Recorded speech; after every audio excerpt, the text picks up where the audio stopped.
आदित्याय तेजो भव विष्णुर्वै श्रीमान् भव ब्रह्मायुरायुर्भव धान्यं धनं पशुं बहुपुत्रलाभं शतसंवत्सरं दीर्घमायुः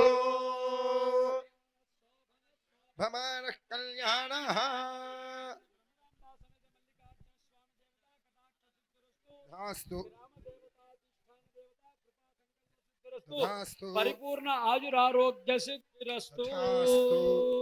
ఈవేళ మన కార్యక్రమానికి విశేషంగా మన గ్రామం తరఫున ఆహ్వానపరిచినటువంటి గరికపాటి గురదాడ గారు ఇక్కడ మన కళ్ళ ముందు ఉన్నారు. వారి యొక్క అమూల్యమైనటువంటి ప్రవచనాన్ని గ్రామ దేవతల గురించి దైవాన్ని గురించి మనకు చక్కగా చెప్పటం కోసం వారు వచ్చారు. ఈ కార్యక్రమానికి మన గ్రామం అందరి తరఫున కూడా మన ఈ యొక్క కమిటీ అధ్యక్షులు అయినటువంటి శ్రీనివాస్ గారిని ఒక పూలమాలతో వారికి స్వాగతం పలికి వారి యొక్క ప్రసంగాన్ని ప్రారంభించమని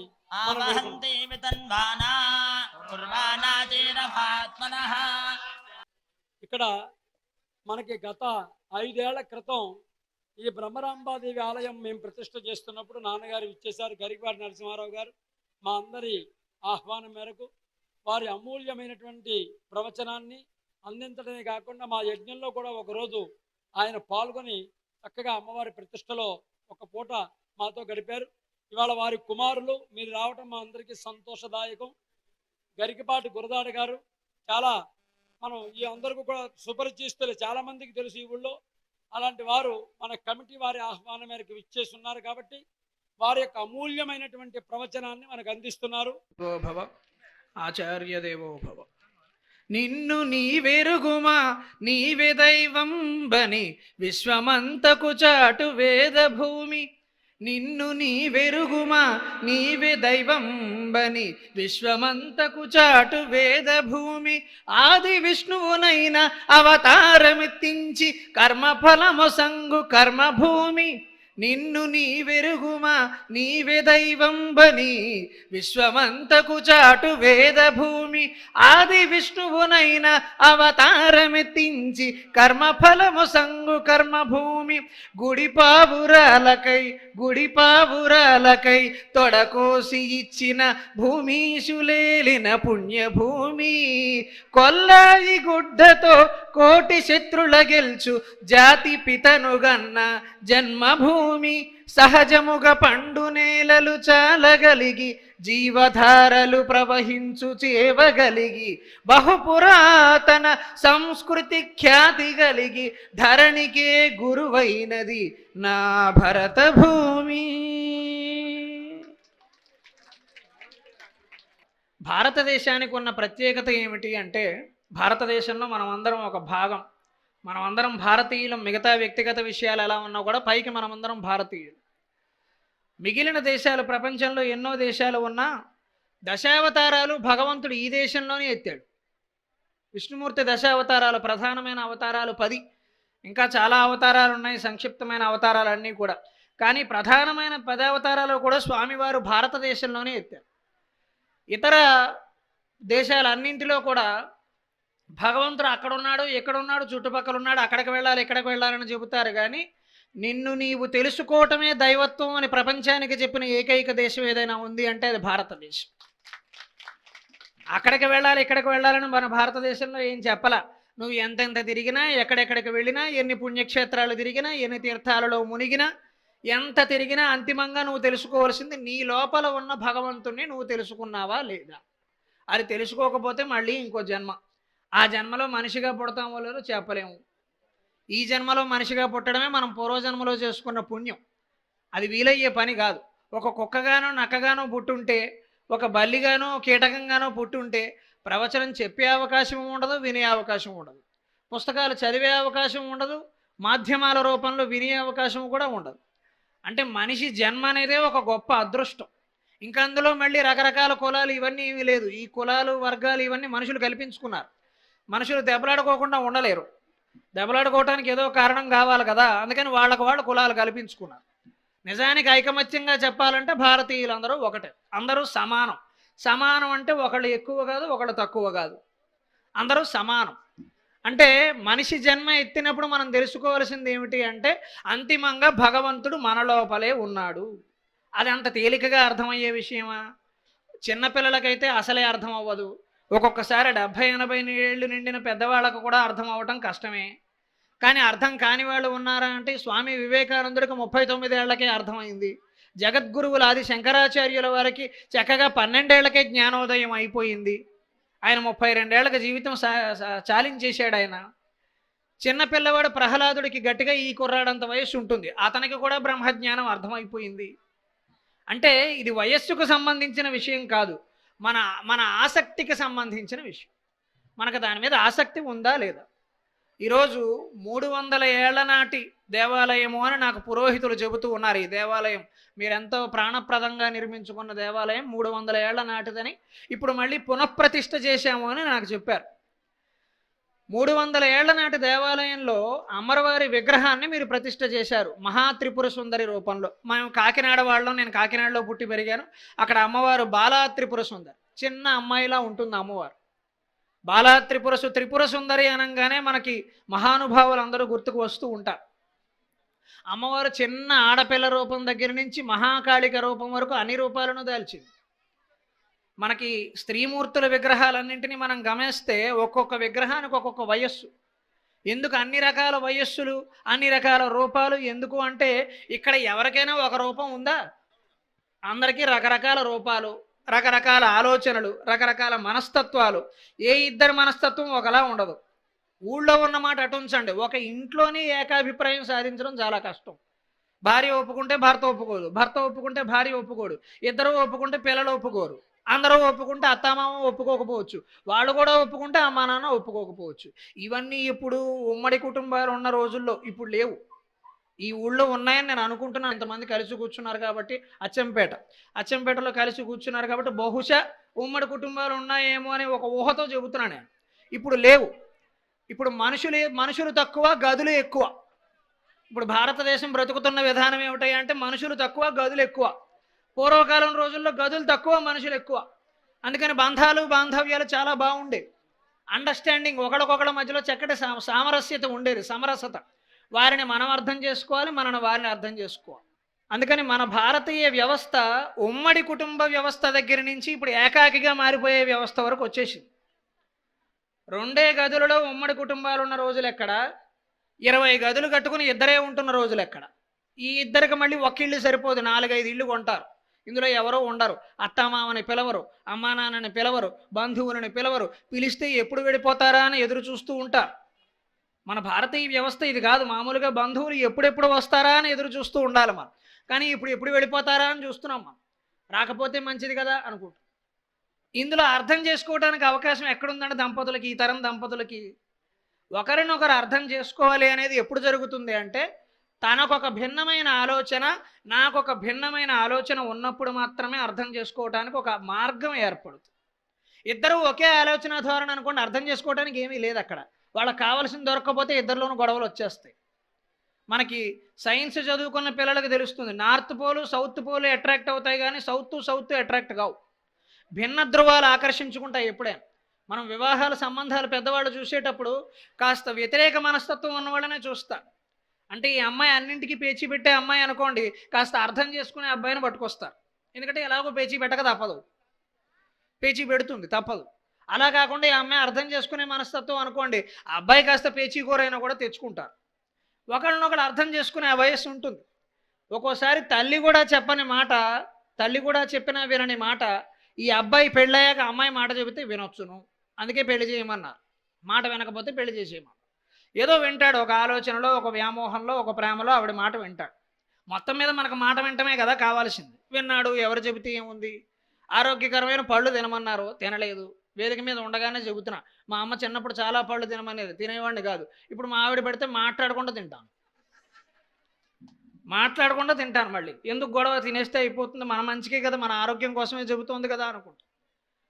అంటే ఈ ఇంత చిన్న విషయానికి అత్తాకోడళ్ళు గొడవ పెట్టుకోవాల్సిన అవసరం ఏమీ లేదండి. మా అమ్మ పెట్టుకోలేదు ఆశ్చర్యకరంగా. మా అమ్మ అర్థం చేసుకుంది, నేను పెడితే ఏమిటి, నువ్వు పెడితే ఏమిటమ్మా, అంతిమంగా పిల్లాడు ఆరోగ్యం కోసమే కదా మనం పెట్టేది, వాడు తింటున్నాడు అదే చాలు మనకు, దానికి ఏముంది సంతోషం. ఆ అర్థం చేసుకునే మనస్తత్వం అత్తాకోడళ్ళలో కానీ భార్య భర్తలలో కానీ ఎక్కడి నుంచి వస్తుంది అంటే వ్యతిరేకమైన మనస్తత్వాలున్నా కాస్త అర్థం చేసుకోవాలి. నాకు ప్రతి చిన్న విషయానికి ఒక వ్యక్తికి కోపం వస్తుంది అనుకోండి, ఆ అమ్మాయి కోపాన్ని భరిస్తోంది అనుకోండి, ఇతని కోపం నెమ్మదిగా తగ్గుతుంది. పాపం ఎంత భరిస్తోందో. ఇద్దరూ ప్రతి చిన్న విషయానికి కోపం తెచ్చుకునేవాళ్ళు అనుకోండి, మూడో వ్యక్తి నాశనం అయిపోతాడు. ఇద్దరూ కోపం తెచ్చుకునే వాళ్ళు అయితే ఎలాగా, ఒకడు భరించేవాళ్ళు ఉండాలి, ఒకడు కోపపడేవాళ్ళు. అలాగే వారి గుణాన్ని మనం భరించాలి, మన గుణాన్ని వారు భరించాలి. ఒకరు దోషాన్ని ఒకరు అర్థం చేసుకోవాలి, మరొకరు దోషాన్ని ఇంకొకరు అర్థం చేసుకోవాలి. అప్పుడు సహృదయ భావన మన ఇంట్లో పెంపొందుతుంది. భారతీయ వ్యవస్థ ఎక్కడ ఉంది అంటే ఈ ఉమ్మడి కుటుంబ వ్యవస్థలోనే భారతదేశం ఉంది. ఈ ఉమ్మడి కుటుంబంలోనే మనకు ఒక్కొక్కడికి ఒక్కొక్క ఆలోచన ఉంది కాబట్టి మనకి ఇన్ని దేవతా విగ్రహాల రూపంలో, అమ్మవారి రూపంలో, పరమేశ్వరుడు రూపంలో, విష్ణువు రూపంలో, వినాయకుడి రూపంలో, రకరకాల రూపాల్లో మనకు కనబడుతూ ఉంటారు. ఒక్కొక్క వయస్సు వారికి ఒక్కొక్క రూపం, ఒక్కొక్క ఆలోచన విధానానికి ఒక్కొక్క రూపం, ఒక్కొక్క అలంకారానికి ఒక్కొక్క రూపం. అమ్మాయిలు ఉంటారు, చక్కగా యువతరం అమ్మాయిలు, వాళ్ళకి దేవాలయానికి రావాలనిపించకపోవచ్చు, కానీ అమ్మవారికి చేసిన విశేషమైన అలంకరణ ఉంటుంది, ఆభరణాలు, నగలు, అవి ఈ అమ్మాయిలను ఆకర్షిస్తాయి దేవాలయానికి రావడానికి. మీరు శివుడి దగ్గరికి తీసుకెళ్ళారనుకోండి, రాకపోవచ్చు, కానీ అమ్మవారి మెడలో ఉన్న చక్కగా మూడు కాసుల పేరు ఏదో ఉంటుంది, అది ఆకర్షిస్తుంది. ఎంత బాగుందో అమ్మవారి మెడలో నగ, మనకు కూడా చేస్తే బాగుండు. ఆ వంకనైనా అమ్మాయి దేవాలయానికి వచ్చింది కదా, అది మనం ఆలోచించవలసి.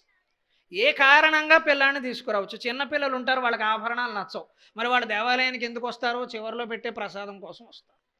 అది తీయగా ఉంటే తినడానికి వస్తారు. మీరు ఎంత బాగా చేసిన గుళ్ళో చేసిన పులిహార, దాని రుచే వేరు, బయట ఎక్కడ దొరకదు, దానికోసం వస్తాడు. ఒక్కొక్క కారణంతో దేవాలయానికి వచ్చామా లేదా. అంతిమంగా విగ్రహ ప్రతిష్ట మనం దేవాలయంలో చేశాం, కానీ నిజానికి అసలైన ప్రతిష్ట ఎక్కడ జరగాలి అంటే మన గుండెల్లో జరగాలి. విగ్రహ ప్రతిష్ఠ ఎందుకు చేశాము అంటే మనకి భౌతికంగా అర్థం కావటం కోసం. అంటే విగ్రహం రూపంలో మనం ప్రతిష్ఠించిన అమ్మవారిని చూడడం ద్వారా, ప్రతిష్ఠ చూడడం ద్వారా, ఆ ప్రతిష్ఠ ఉత్సవాన్ని మనం గమనించడం ద్వారా చాలా విశేషాలు గమనించి అమ్మవారు దేవాలయంలో కూర్చుంది కదా, కూర్చోవలసింది నా హృదయంలో అని మనం భావించగలగాలి. నిజానికి భారతీయ దేవాలయ నిర్మాణమే అలా జరిగింది. మీరు దేవాలయాన్ని గమనించండి, ధ్వజస్తంభం దగ్గర నుంచి బలిపీఠం అంటారు, అమ్మవారు కూర్చున్న ప్రదేశం గర్భాలయం వరకు కూడా షట్చక్రాల ఆధారంగా నిర్మిస్తారు. దట్ ఈస్ సైన్స్ ప్రకారం షట్చక్రాల ఆధారంగా నిర్మిస్తారు. మూలాధారం, స్వాధిష్టానం, మణిపూరం, అనాహత చక్రం, విశుద్ధ చక్రం, ఆజ్ఞాచక్రం. ఈ 6 చక్రాలు భేదింపబడితే సహస్రార చక్రం. అందుకే మహర్షులు, ఋషులు తపస్సు చేసేటప్పుడు ఒక్కొక్క చక్రాన్ని భేదించుకుంటూ వస్తారు. తపస్సు చేయడం చాలా కష్టం. ఆ తపస్సుకి పరీక్ష పెడుతూ ఉంటారు దేవతలు. ఎవరైనా తపస్సు చేయగానే ఒకళ్ళు కంగారు అవుతుంది ప్రపంచంలో, ఎవరికి? ఇంద్రుడికి. ఆయన పదవి పోతుందేమో అని. నిజానికి మనకు అర్థం కావడానికి అలా చెప్పారు, కానీ ఇంద్రుడికి ఏం పదవి ఏం పోదండి. ఇంద్రుడు పరీక్షణాధికారి, పరీక్ష పెడతాడు. చాలా సందర్భాల్లో మనం ఏం చేస్తామంటే మనమే భగవంతుడికి పరీక్ష పెడుతూ ఉంటాం.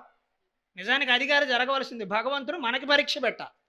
మనం భగవంతుడికి పరీక్ష పెడుతూ ఉంటాం. అంటే ఒక చిన్న కోరిక కోరేసి తీరుస్తాడో లేదో చూద్దాం, తీరిస్తే పవర్ఫుల్, తీర్చకపోతే నాట్ పవర్ఫుల్. మనం భగవంతుడిని పరీక్షించకూడదండి, భగవంతుడు మనని పరీక్షిస్తాడు. నేను వీడికి కోరిక తీరుస్తాను, తట్టుకునేంత ధైర్యం వీడికి ఉందా? సంపదలు వచ్చాక ఎగిరిపోతాడా? మళ్ళీ దేవాలయానికి రావటం మానేస్తాడేమో. కష్టాలు వచ్చాయి కాబట్టి దేవాలయానికి వచ్చాడు, సుఖాలు వచ్చినప్పుడు రాడేమో. భగవంతుడు మన నిగ్రహాన్ని పరీక్షించాలి, కానీ ఆయనకి శక్తి ఉందో లేదో మనం పరీక్షించకూడదండి. ఆయనకి శక్తి ఉంది, మీరు నమ్మితే ఉంది, నమ్మకపోతే లేదు. 300 ఏళ్ల క్రితం ఇక్కడ దేవాలయం ఉందా అండి? మీరు 300 ఏళ్ల నాటి దేవాలయం అంటున్నారు కాబట్టి నేను చెబుతున్నా. పోనీ 500 ఏళ్ళు వేసుకోండి, 400 ఏళ్ళు వేసుకోండి, 600 ఏళ్ళు వేసుకోండి. 600 ఏళ్ల క్రితం అయితే ఇక్కడ దేవాలయం లేదు. బహుశా అమ్మవారి విగ్రహం లోపల ఉన్నా కూడా మీకు ఎవరికి తెలిసి ఉండకపోవచ్చు ఈ ప్రాంతం వారికి. కానీ మీరేం చేశారు? 300 ఏళ్ల క్రితానికి ఇక్కడ ఒక విగ్రహ ప్రతిష్ఠ చేశారు, అమ్మవారు ఇక్కడ ఉందని నమ్ముతున్నారు, రోజు దేవాలయానికి వస్తున్నారు. మీ నమ్మకం నిజమైందా లేదా? ఇక్కడ అమ్మవారు లేదంటే ఎవరైనా ఒప్పుకుంటారా? మా అమ్మవారు మాకు కోరికలు తీరుస్తోంది ఇక్కడ అంటున్నారు కదా. అంటే ముందు లేని చోట ఇప్పుడు ఒక అమ్మవారి విగ్రహం ఏర్పడగానే మీరు ఉంది అని మీ నమ్మకం స్థిరం చేయగానే అక్కడ అమ్మవారు కూర్చుందా లేదా? అంటే లేని చోట మీరందరూ సంకల్పం చేసి, ముఖ్యంగా పురోహితులు వైదిక మంత్రాలను ఉచ్చరించి చక్కగా అమ్మవారిని, అమ్మాయి ఇక్కడ కూర్చోవమ్మా, అచ్చంపేట ప్రజలు నిన్ను ఆరాధిస్తారట అంటే కూర్చుంటాను, అలాగే కూర్చుంటాను. పూజలు చేయాలి, మరి రోజు పూజలు చేయాలి, రోజు పూజలు చేస్తారంటే కూర్చుంటాను. మరి షరతులు ఉంటాయి. అమ్మవారంటే శక్తి, ఎనర్జీతో మనం ఒక్కోసారి, ఇప్పుడు ఈ మైక్ ఉంది, ఇది ఎనర్జీ ఆధారంగానే నడుస్తుంది. దీన్ని సున్నితంగా ఎలా పట్టుకోవాలి? కౌగిలించేసుకోకూడదు, ఎనర్జీ కరెంట్ షాక్ కొడుతుంది. దాన్ని ఎంతవరకు వినియోగించాలో అంతవరకు. మరి అమ్మవారు అనేది శక్తి, ఎనర్జీకి ప్రతిరూపం. అందుకని అమ్మవారితో ఎంత జాగ్రత్తగా ఉండాలో అంత జాగ్రత్తగానే ఉంటూ తగిన పూజలు చేస్తూ తగిన గౌరవాలు చేస్తూ మనం నమస్కరించుకుంటూ ఉండాలి. ఈ విగ్రహాన్ని ప్రతిష్ఠ చేయటాన్ని మనం అర్థం చేసుకుంటే మన హృదయం అనే పద్మంలో కూడా అమ్మవారిని ఎలా ప్రతిష్ఠ చేసుకోవాలో మనకు అర్థమవుతుంది. అంటే మనం ఆ ప్రయత్నం ఎలా చేయాలి? రోజు దేవాలయానికి వెళుతున్నాము, 3 ప్రదక్షిణలు చేస్తున్నాము. మొదటి ప్రదక్షిణలో సత్వగుణాన్ని, రెండవ ప్రదక్షిణలో రజోగుణాన్ని, 3వ ప్రదక్షిణలో తమో గుణాన్ని విడిచిపెట్టామని అనుకుంటున్నాము. మళ్ళీ అమ్మవారిని నమస్కరించుకుంటున్నాము. మంగళవారం శుక్రవారం గుడికి దేవాలయానికి వస్తూనే ఉన్నాము. మంగళవారం శుక్రవారం అమ్మవారికి డిమాండ్ చాలా ఎక్కువగా ఉంటుంది. భక్తులు ఎవరు పట్టించుకునే పరిస్థితి ఉండదు. తెలివైన ఆడపిల్ల ఎవరైనా ఉంటే బుధవారం గురువారం వెళ్ళాలి దేవాలయం. ఎందుకని? అప్పుడు ఎవరు రారు, అమ్మవారు ఖాళీగా ఉంటుంది. అప్పుడు హాయిగా మనం పెడితే మన కోరికలే వింటుంది. ఇప్పుడు 1,00,000 మంది ఉంటే ఆవిడ ఎంతసేపు చెవి పెడుతుంది అక్కడ? ఇప్పుడు నేను శివాలయానికి వెళ్ళగానే నందీశ్వరుడి చెవిలో కోరికలు చెబితే తీరుతాయండి, మీ మనస్సులో ఉన్న కోరికను కోరుకోండి అన్నారు. ఇక్కడ నేను వ్యక్తిగతమైన కోరిక కాదు కాబట్టి వేదిక మీద చెబుతున్నా. ఇష్టమైన కోరిక కోరుకోండి అంటే ఏం కోరుకోవచ్చు? కొత్తగా పెళ్ళైన వాళ్ళం సంతానం కోరుకోవచ్చు. ఉద్యోగం ఇప్పటికే వచ్చింది, అందుకని అడగవలసిన అవసరం లేదు. భగవంతుడి వల్ల నాకు డబ్బులకు ఆదాయానికి లోటేమీ లేదు. నేను ఈ ప్రవచనాన్ని గార్లపాటి శ్రీనివాసులు గారి దగ్గర రూపాయి కూడా తీసుకోకుండా నేను ఈ ప్రవచనం చెబుతున్నా. రూపాయి కూడా తీసుకోకుండా కేవలం నా ప్రయాణానికైనా ఖర్చు మాత్రమే వారు భరిస్తున్నారు. నేను ఒక్క రూపాయి కూడా అడగల. ఎందుకంటే భగవంతుడు నాకు ప్రభుత్వ ఉద్యోగం ఇచ్చాడు, ఇంక ఆశపడవలసిన అవసరం లేదు. ఎక్కడో అక్కడ ఒక గీత గీసుకోవాలి, ఎంత చాలు అనుకుంటే అయిపోతుంది. ఎంతైతే సరిపోతుంది? 2 కోట్లు సరిపోతాయా? 3 కోట్లు సరిపోతాయా? 10 కోట్లు సరిపోతుందా? చాలదండి. 10 కోట్ల వాడు 100 కోట్లకు వేలం వేస్తాడు, సరిపోదు, ఎప్పటికీ సరిపోదు. మనమే ఆపేయాలి, ఇంకా చాలు, నెలకి 50,000 చాలు, నెలకి 80,000 చాలు, ఇందులోనే సంతోషంగా ఉందాం, ఆపేయాలి. నన్ను పురోహితుల వారు నందీశ్వరుడి చెవిలో కోరిక కోరమంటే మీరు నమ్ముతారో లేదో నేను వేదిక మీద చెబుతున్నా. నేను కోరిన ఒకే ఒక్క కోరిక, లోకా సమస్తా సుఖినో భవంతు, లోకా సమస్తా సుఖినో భవంతు. వ్యక్తిగతమైన కోరికలు 100 కోరుకోవచ్చు, ఎన్నైతే సరిపోతుంది? సంతానం కావాలని కోరుతాం. వాడు మంచివాడు అవ్వాలిగా, మంచివాడు అవుతాడని గ్యారంటీ ఉందా? చెప్పలేము. మళ్ళీ అందులో అబ్బాయి కావాలి, అమ్మాయి కావాలి, అదొక కోరిక. అది కోరేమనుకోండి, వాడు ఆరోగ్యంగా ఉండాలి, అదొక కోరిక. వాడి స్కూల్ ఫీజు తక్కువలో రావాలి, అదొక కోరిక. వాడికి డొనేషన్ సీట్, ఫ్రీ సీట్ రావాలి, అదొక కోరిక. వాడు మళ్ళీ పెద్దవాడు కావాలి, ఎవరిని ఇబ్బంది పెట్టకూడదు, వీలైతే మనలాగా చక్కగా సెలబ్రిటీ అయిపోవాలి, అదొక కోరిక. ఏది అవ్వకపోయినా దిగులే. ఎన్ని కోరుతామండి అమ్మవారిని? ఎన్ని కోరితే మాత్రం సరిపోతుంది? ఏం కోరకుండా ఉండలేమా? నిజానికి అంతటా నిండి ఉన్న అమ్మవారు మన హృదయంలో ఏముందో తెలుసుకోలేదా? నాకు సంతానం కావాలో, డబ్బులు కావాలో, ఆనందం కావాలో ఆవిడికి తెలియదా? నేను ప్రత్యేకించి అమ్మ నా కోరిక ఇది అని చెప్పాలా? ఆవిడేమన్నా మనిషా? మనుషులకైతే బయటికి వినిపించేలా చెప్పాలి. ఇక్కడ ఉన్న ప్రతి ఒక్కరి కోరిక అమ్మవారికి తెలుసును, మీరు చెప్పక్కర్లా బయటికి. అమ్మవారు అంతటా నిండి ఉన్నప్పుడు మీ లోపల లేదా? మీ మనస్సులో ఏముందో ఆవిడకి తెలియదా? మనం ప్రత్యేకించి చెవులో అమ్మ అందులో నీకు వినపడిందో లేదో గట్టిగా చెప్తాను, అవసరం లేదు. నిజానికి ఆవిడకి తెలుసును మనం ఎందుకు వచ్చామో దేవాలయానికి. మనం ప్రసాదం కోసం వచ్చామో, కోరిక కోసం వచ్చామో, మొక్కు తీర్చడానికి వచ్చామో అన్నీ అమ్మవారికి తెలుసు. ఆలోచన విధానంలో మార్పు. అంటే మన వ్యక్తిగత కోరికలు ఎన్ని తీర్చుకున్నా మనకు దాహం తీరదండి. ఎన్ని తీర్చుకున్నా దాహం తీరదు. కారు కావాలి, దాని పెట్రోల్ ధర తక్కువ ఉండాలి, కారుని ఎవడు తస్కరించకూడదు. డబ్బులు కావాలని కోరాం, దొంగతనం జరగకూడదు. ఏ కోరిక కోరినా దాని వెనకాల ఒక కండిషన్. మనం చీరల దుకాణానికి వెళ్ళినప్పుడు కింద చిన్న నక్షత్రం గుర్తుకు పెట్టి కండిషన్ సప్లై అని పెడతాడు చూడండి. అలా మనం దేవాలయానికి వచ్చి ఏ కోరిక కోరినా మళ్ళీ ఏదో ఒక షరతులు ఉంటూనే ఉన్నాయి ఇక్కడ. మరి ఏ కోరిక అయితే సరిపోతుందండి? ఎన్ని కోరికలు కోరినా మనిషికి దాహం తీరదు. కాబట్టి లోకా సమస్తా సుఖినో భవంతు. అమ్మ లోకంలో అందరూ బాగుండాలి. బాగుండాలంటే ఏం చేయాలనో ఆవిడకి తెలుసును. లోకంలో మనల్ని ఏమా? ఇంత పెద్ద లోకంలో గురజాడ కూడా ఒకడు, ఒక ఆవగింజంతా. ఇప్పుడు మాట్లాడుతున్న కుర్రాడు ఒక ఆవగింజంతా. వాడికి ఏం కావాలో కూడా ఆవిడే చూసుకుంటుంది. తల్లికి ఒక బిడ్డకి ఏం కావాలో, ఒక బిడ్డకి ఏం కావాలో తెలియదా? 2 బిడ్డలకి ఏం కావాలో ఆవిడకి తెలుసును. మరి ఒక బిడ్డకి న్యాయం చేసి ఇంకొక బిడ్డకి అన్యాయం చేస్తుందా? ఆవిడకి తెలియదా? తల్లికి మనం ప్రత్యేకించి చెప్పాలా? ఎవరికి ఎంత అన్నం పెట్టాలో, ఎవరికి ఏ కూర ఇష్టమో తల్లికి చెప్పాలా మనం? అమ్మవారికి తెలుసు నాన్ని. ఇంకా మనం ప్రత్యేకించి బెంగ పెట్టుకోవాల్సింది ఏముందండి? అందుకే లోకా సమస్తా సుఖినో భవంతు. అమ్మ అందరూ బాగుండాలమ్మా. ప్రమాదాలు జరుగుతున్నాయి, ఉగ్రవాదుల దాడులు జరుగుతున్నాయి, సైనికులు బోల్డంత మంది చనిపోతున్నారు. సైనికుల కుటుంబాలు బాగుండాలని కోరుకోవాలండి మనం. సైనికుల కుటుంబాలు బాగుండాలని కోరుకోవాలి. మనం విగ్రహ ప్రతిష్ఠ చేసుకునేందుకు మన ఊళ్ళో అందరూ ఇక్కడ కూర్చున్నామే. అచ్చంపేటలో ఒక సైనికుడు ఎవడన్నా అక్కడ యుద్ధంలో ఉన్నాడు అనుకోండి, అతనికి ఏమైనా అయితే వాళ్ళ కుటుంబం పరిస్థితి ఏమిటండి? వాళ్ళ దేవాలయాలకు ఎన్నిసార్లు రాగలరు? ఏడాదికి ఒక్కసారి కూడా సైనికుడు ఇంటికి రాడే. వాళ్ళ పరిస్థితి ఏమిటండి? ఎప్పుడు మన కోసం కోరుకోవటం అనేది స్వార్థం, నలుగురి మేలు కోసం కోరుకోవటం అనేది దైవత్వం. నలుగురి మేలు కోసం కోరుకోవటం దైవత్వం. అందులో మన కోరిక తీరుతుంది, అంత భయపడక్కర్లేదు జీవితానికి, అందులో మన కోరిక తీరుతుంది. ఇంత అద్భుతమైన తత్వాన్ని చెప్పిన దేశం ఏదయ్యా అంటే భారతదేశం. నిన్ను నీవెరుగుమా నీవే దైవంబని విశ్వమంతకు చాటు వేదభూమి, ఆది విష్ణువునైన అవతారం ఎత్తించి కర్మఫలము సంగు కర్మభూమి. మహావిష్ణువును కూడా భూమి మీదకి పిలిపించి నీకు కూడా కర్మఫలాన్ని ఇప్పిస్తానయ్యా అని చెప్పి 10 అవతారాలు ఎత్తిచ్చింది ఈ భారతదేశం. గుడి పావురాలకై తొడకోసి ఇచ్చిన భూమీశులేలిన పుణ్యభూమి. శిబి చక్రవర్తి అని ఒక మహారాజు పరిపాలించిన భారతదేశం ఇది. కేవలం ఒక చిన్న పావురం ప్రాణం కాపాడటం కోసం తన తొడ మాంసాన్ని మొత్తం కోసిచ్చేసాడండి, తన తొడ మాంసాన్ని. అది భారతదేశం, అది భారతీయ రాజులు పరిపాలించిన దేశం. ఈరోజు అటువంటి నాయకత్వాన్ని మనం కోరుకోగలమా? చిన్న పావురం ప్రాణం కాపాడటం కోసం గట్టిగా మాట్లాడితే ఒక తోటి మనిషి ప్రాణం కాపాడటానికి కూడా మనం సిద్ధంగా లేము. ఇక్కడ మనం స్వార్థపరులం, నిండా స్వార్థపరులం, నాతో సహా. నేను మిమ్మల్ని ఏమంటల్లా, అందరం స్వార్థపరులమే, వ్యక్తిగతమే చూసుకుంటాం మనం. కానీ ఒక చిన్న పావురం ప్రాణం కాపాడటం కోసమైనా తన ప్రాణాన్ని పణంగా పెట్టాడండి. అటువంటి రాజులు పరిపాలించిన దేశం ఇది. అటువంటి దేశంలో ఆధ్యాత్మిక చైతన్యం అనేది చాలా అవసరము. ఈ విగ్రహ ప్రతిష్ఠ మీరు చేసినది మన హృదయ మందిరంలో కూడా చేయగలగాలి. ఈరోజు పొద్దున్నే ఫోన్లో నేను సరదాగా ఒక చిన్న జోక్ చూసి నవ్వుకున్నా. మహర్షులు తపస్సు చేసేటప్పుడు మనం ఇందాక చెప్పుకున్నాం, ఇంద్రుడు పరీక్ష పెడుతూ ఉంటాడు. ఎందుకని అంటే ఈయన ఒక్కొక్క చక్రాన్ని తపస్సు ద్వారా జయిస్తూ ఉన్నాడు కదా. ఈయన నిజంగా అన్నింటినీ జయించాడా లేదా? కాస్త తపస్సు మొదలు పెట్టగానే వర్షం గట్టిగా కురుస్తుంది. వర్షానికి జలించిపోయి కదిలిపోయాడు అనుకోండి, తపస్సు చెడిపోయింది.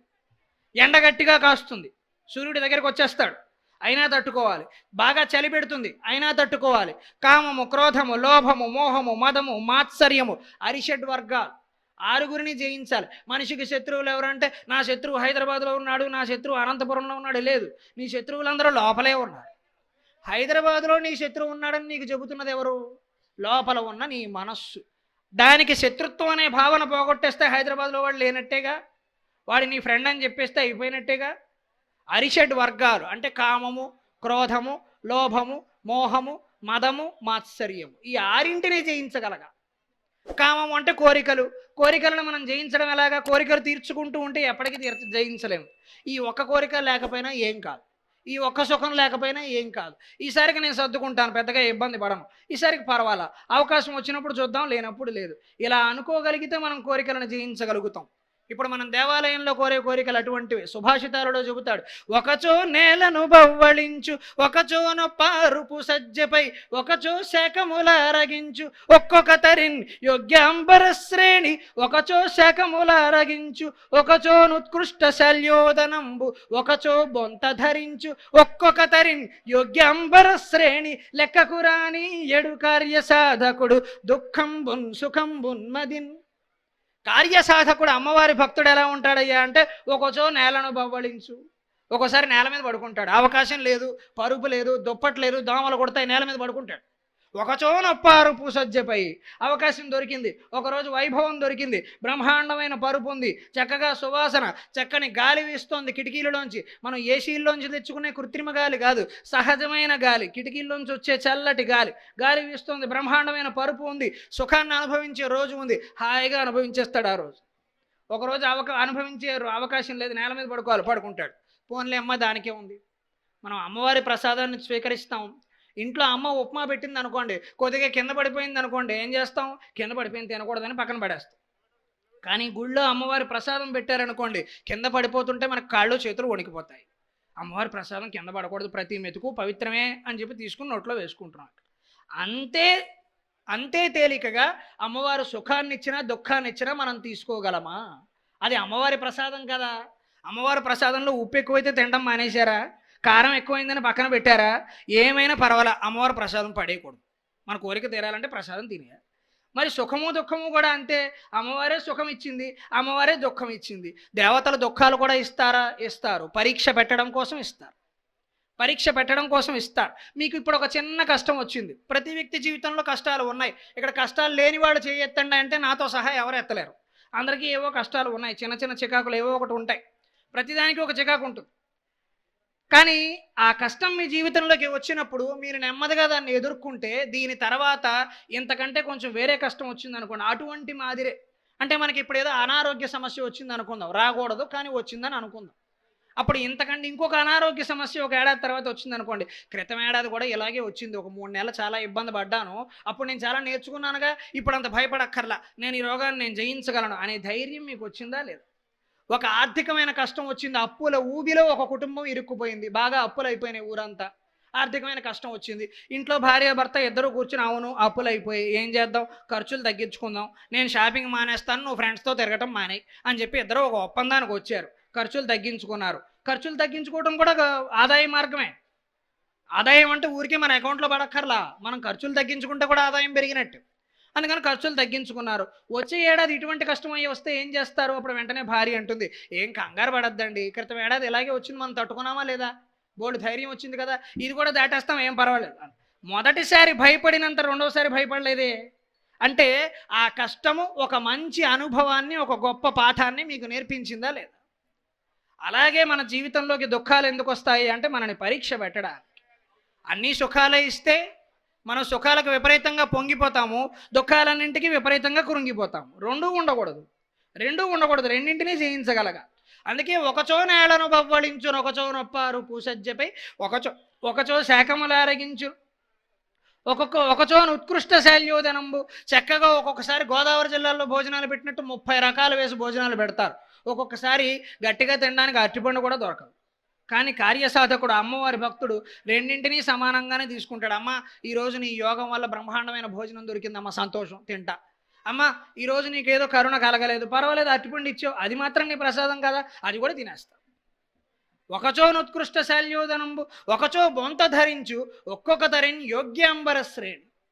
బాగా ఒకసారి చలి పెట్టినప్పుడు ఒక చిన్న బొంత కప్పుకుంటాడు, చిల్లులు పడిపోయిన బొంత కప్పుకుంటాడు. కానీ ఒకసారి వేదిక మీదకి ఎక్కి మంచి శాలువా ఒకటి కప్పుతారు, పట్టు శాలువ.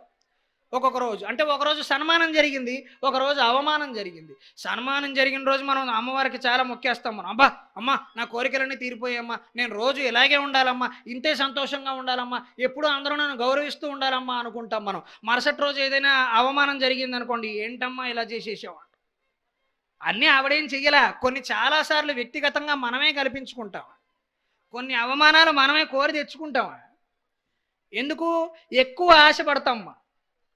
మనం 10,000కు ఆశపడవచ్చు, 1,00,000కు ఆశపడవచ్చు, 10 లక్షలకు ఆశపడవచ్చు నా నెలకి. అక్కడ ప్రశ్న వస్తుందండి. 10 లక్షలకు ఆశపడినప్పుడు అవమానం కూడా ఆ స్థాయిలోనే ఉంటుంది, తక్కువ ఆశపడు, వచ్చిందంతా సంతృప్తిగా ఉండు, జీవితం చాలా బ్రహ్మాండంగా సాగుతుంది. మహర్షులు ఋషులు ఈ అరిషడ్ వర్గాలను జయిస్తారు కాబట్టే వాళ్ళు ఒక్కొక్క చక్రాన్ని భేదించగలుగుతారు. ఒక్కొక్కప్పుడు మహర్షులకి ఇలా తపస్సుకు పరీక్ష పెట్టడానికి ఇలా రకరకాలుగా వర్షము ఎండ వాన అన్నీ పరీక్ష పెట్టాక ఇంక ఎంతకీ పరీక్షకు లొంగపోతే ఊర్వశిని రంభని మేనకని అప్సరసలను పంపించేవారు. ఎందుకు? డిస్ట్రాక్షన్, తపస్సు నుంచి భంగం కలిగిద్దామని ఒక ప్రయత్నం. ఈరోజు పొద్దున్నే నేను ఫోన్లో చూసి ఆశ్చర్యపోయా. నేను ఒక కార్టూన్ చూసి ఒక మహర్షి తపస్సు చేస్తున్నట్ట, పైనుంచి దేవతల ఆకాశంలో చూస్తున్నట్ట. ఈయన్ని ఎలా తప్పించాలి, ఈయన తపస్సుకు పరీక్ష పెట్టాలని చెప్పి మామూలుగా అయితే రంభనో ఊర్వశనో మేనకనో పంపించాలి. ఇది అంత పాత ప్లాన్లు, కొత్త ప్లాన్ ఏమి లేదా అని చెప్పి చక్కగా ఒక ఆండ్రాయిడ్ ఫోన్ ఒకటి తీసుకొచ్చి స్వామివారి చేతికి ఇచ్చాట. అంతే, ఆయన తపస్సు మానేసి చూస్తూ కూర్చున్నట్ట. అప్పుడు వెంటనే దేవతలు అన్నట్ట, తపస్సు చెడగొట్టడానికి రంభను పంపడం కంటే ఆండ్రాయిడ్ ఫోన్ ఇచ్చేయడమే గొప్ప మార్గంలో ఉందనుకున్నాను.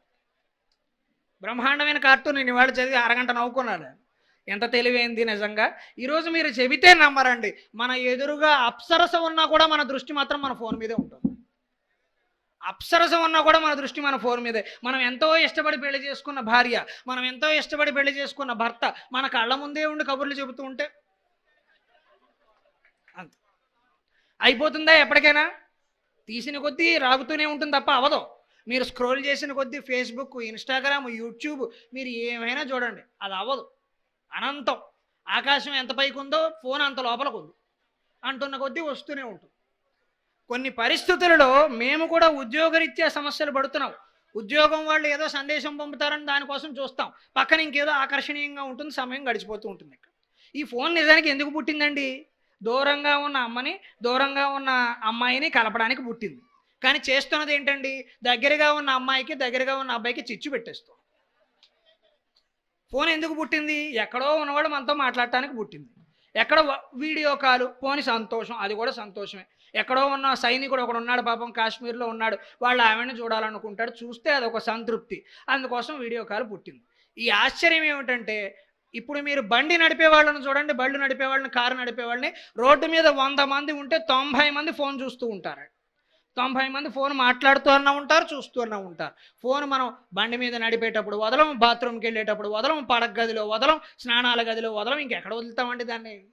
ఒక్క ఫోనుని మనం జయించలేకపోతుంటే కామము, క్రోధము, లోభము, మోహము ఇవన్నీ మహర్షులకే తెలియాలి. ఒక ఫోనును జయించలేకపోతున్నాం ఇంత చేస్తే. ఇక్కడ ఇంకా నేను కాస్త గట్టిగా చెప్పి అమ్మ ఫోన్లన్నీ లోపల పెట్టేయమంటే మీరు పెట్టేశారు లోపల, లేకపోతే పరిస్థితి ఏమిటి? ఒక పెళ్లిగానో ఒక శుభకార్యానికనో మనం కలిస్తే నలుగురు కూర్చుని మాట్లాడుకునే రోజులు ఈరోజు ఉన్నాయా? నలుగురు కూర్చుని కబుర్లు చెప్పుకుంటున్నారా? అసలు పిన్ని మీ ఇంట్లో ఏమైందని అడిగేవాడు ఎవడన్నా ఉన్నాడా? అసలు మాటలే లేవు. అందరూ తలకో ఫోన్ చూసుకుంటూ ఉంటారు, అందులోనే మాట్లాడుకుంటూ ఉంటారు, నేరుగా ఎవరో మాట్లాడుకో. మనకు ఎంతో ఇష్టమైన మనిషి, చాలా రోజులైంది పిన్ని నువ్వు వస్తే బాగా చూసుకుంటానంటాం. ఆవిడ 2 ఏళ్ల బట్టి మన ఇంటికి రాలా, 2 ఏళ్ల తర్వాత మన ఇంటికి వచ్చింది. ఆవిడ రాగానే ఓసారి మంచినీళ్ళు ఇచ్చి కూర్చోబెట్టి భోజనం చేయి అని చెప్పి మన ఫోన్. నువ్వు 2 ఏళ్ళు ఎదురు చూసావు కదా ఈ సంఘటన కోసం, ఆవిడతో మాట్లాడొచ్చును కదా. ఆశ్చర్యకరంగా దీనికే సౌందర్యలహరిలో అమ్మవారి గురించి అద్భుతమైన శ్లోకం చెబుతారు. ఎక్కడ ఎటువంటి రసాన్ని ఏ సమయంలో ఎంతవరకు ప్రయోగించాలో అందులో చెబుతారు. మనం దురదృష్టవశాత్తు ఒకరి మీద చూపించాల్సిన రసాన్ని ఇంకొకరి మీద చూపిస్తున్నాం. రసం అంటే ఏది? చింతపండు రసమా? కాదు, నవరసాలు. నవరసాలు, నవరసభరితంగా మన జీవితాన్ని మనం గడుపుతున్నామా? అది వేసుకోవాల్సిన మొదటి ప్రశ్న. అసలు రసాలు ఎన్నున్నాయో మనకు తెలియదు. అసలు రసాలు ఎన్నున్నాయో కూడా మనకు తెలియదు. 9 రసాలు ఉన్నాయి మనకి, నవరసాలంట. నవరసభరితంగా మనం జీవితాన్ని గడుపుతున్నామా? షడ్రుచోపేతంగా భోజనం చేస్తున్నామా? ఈరోజు భోజనం చేయడానికి కూడా భయపడే జాతిలో ఉన్నామా?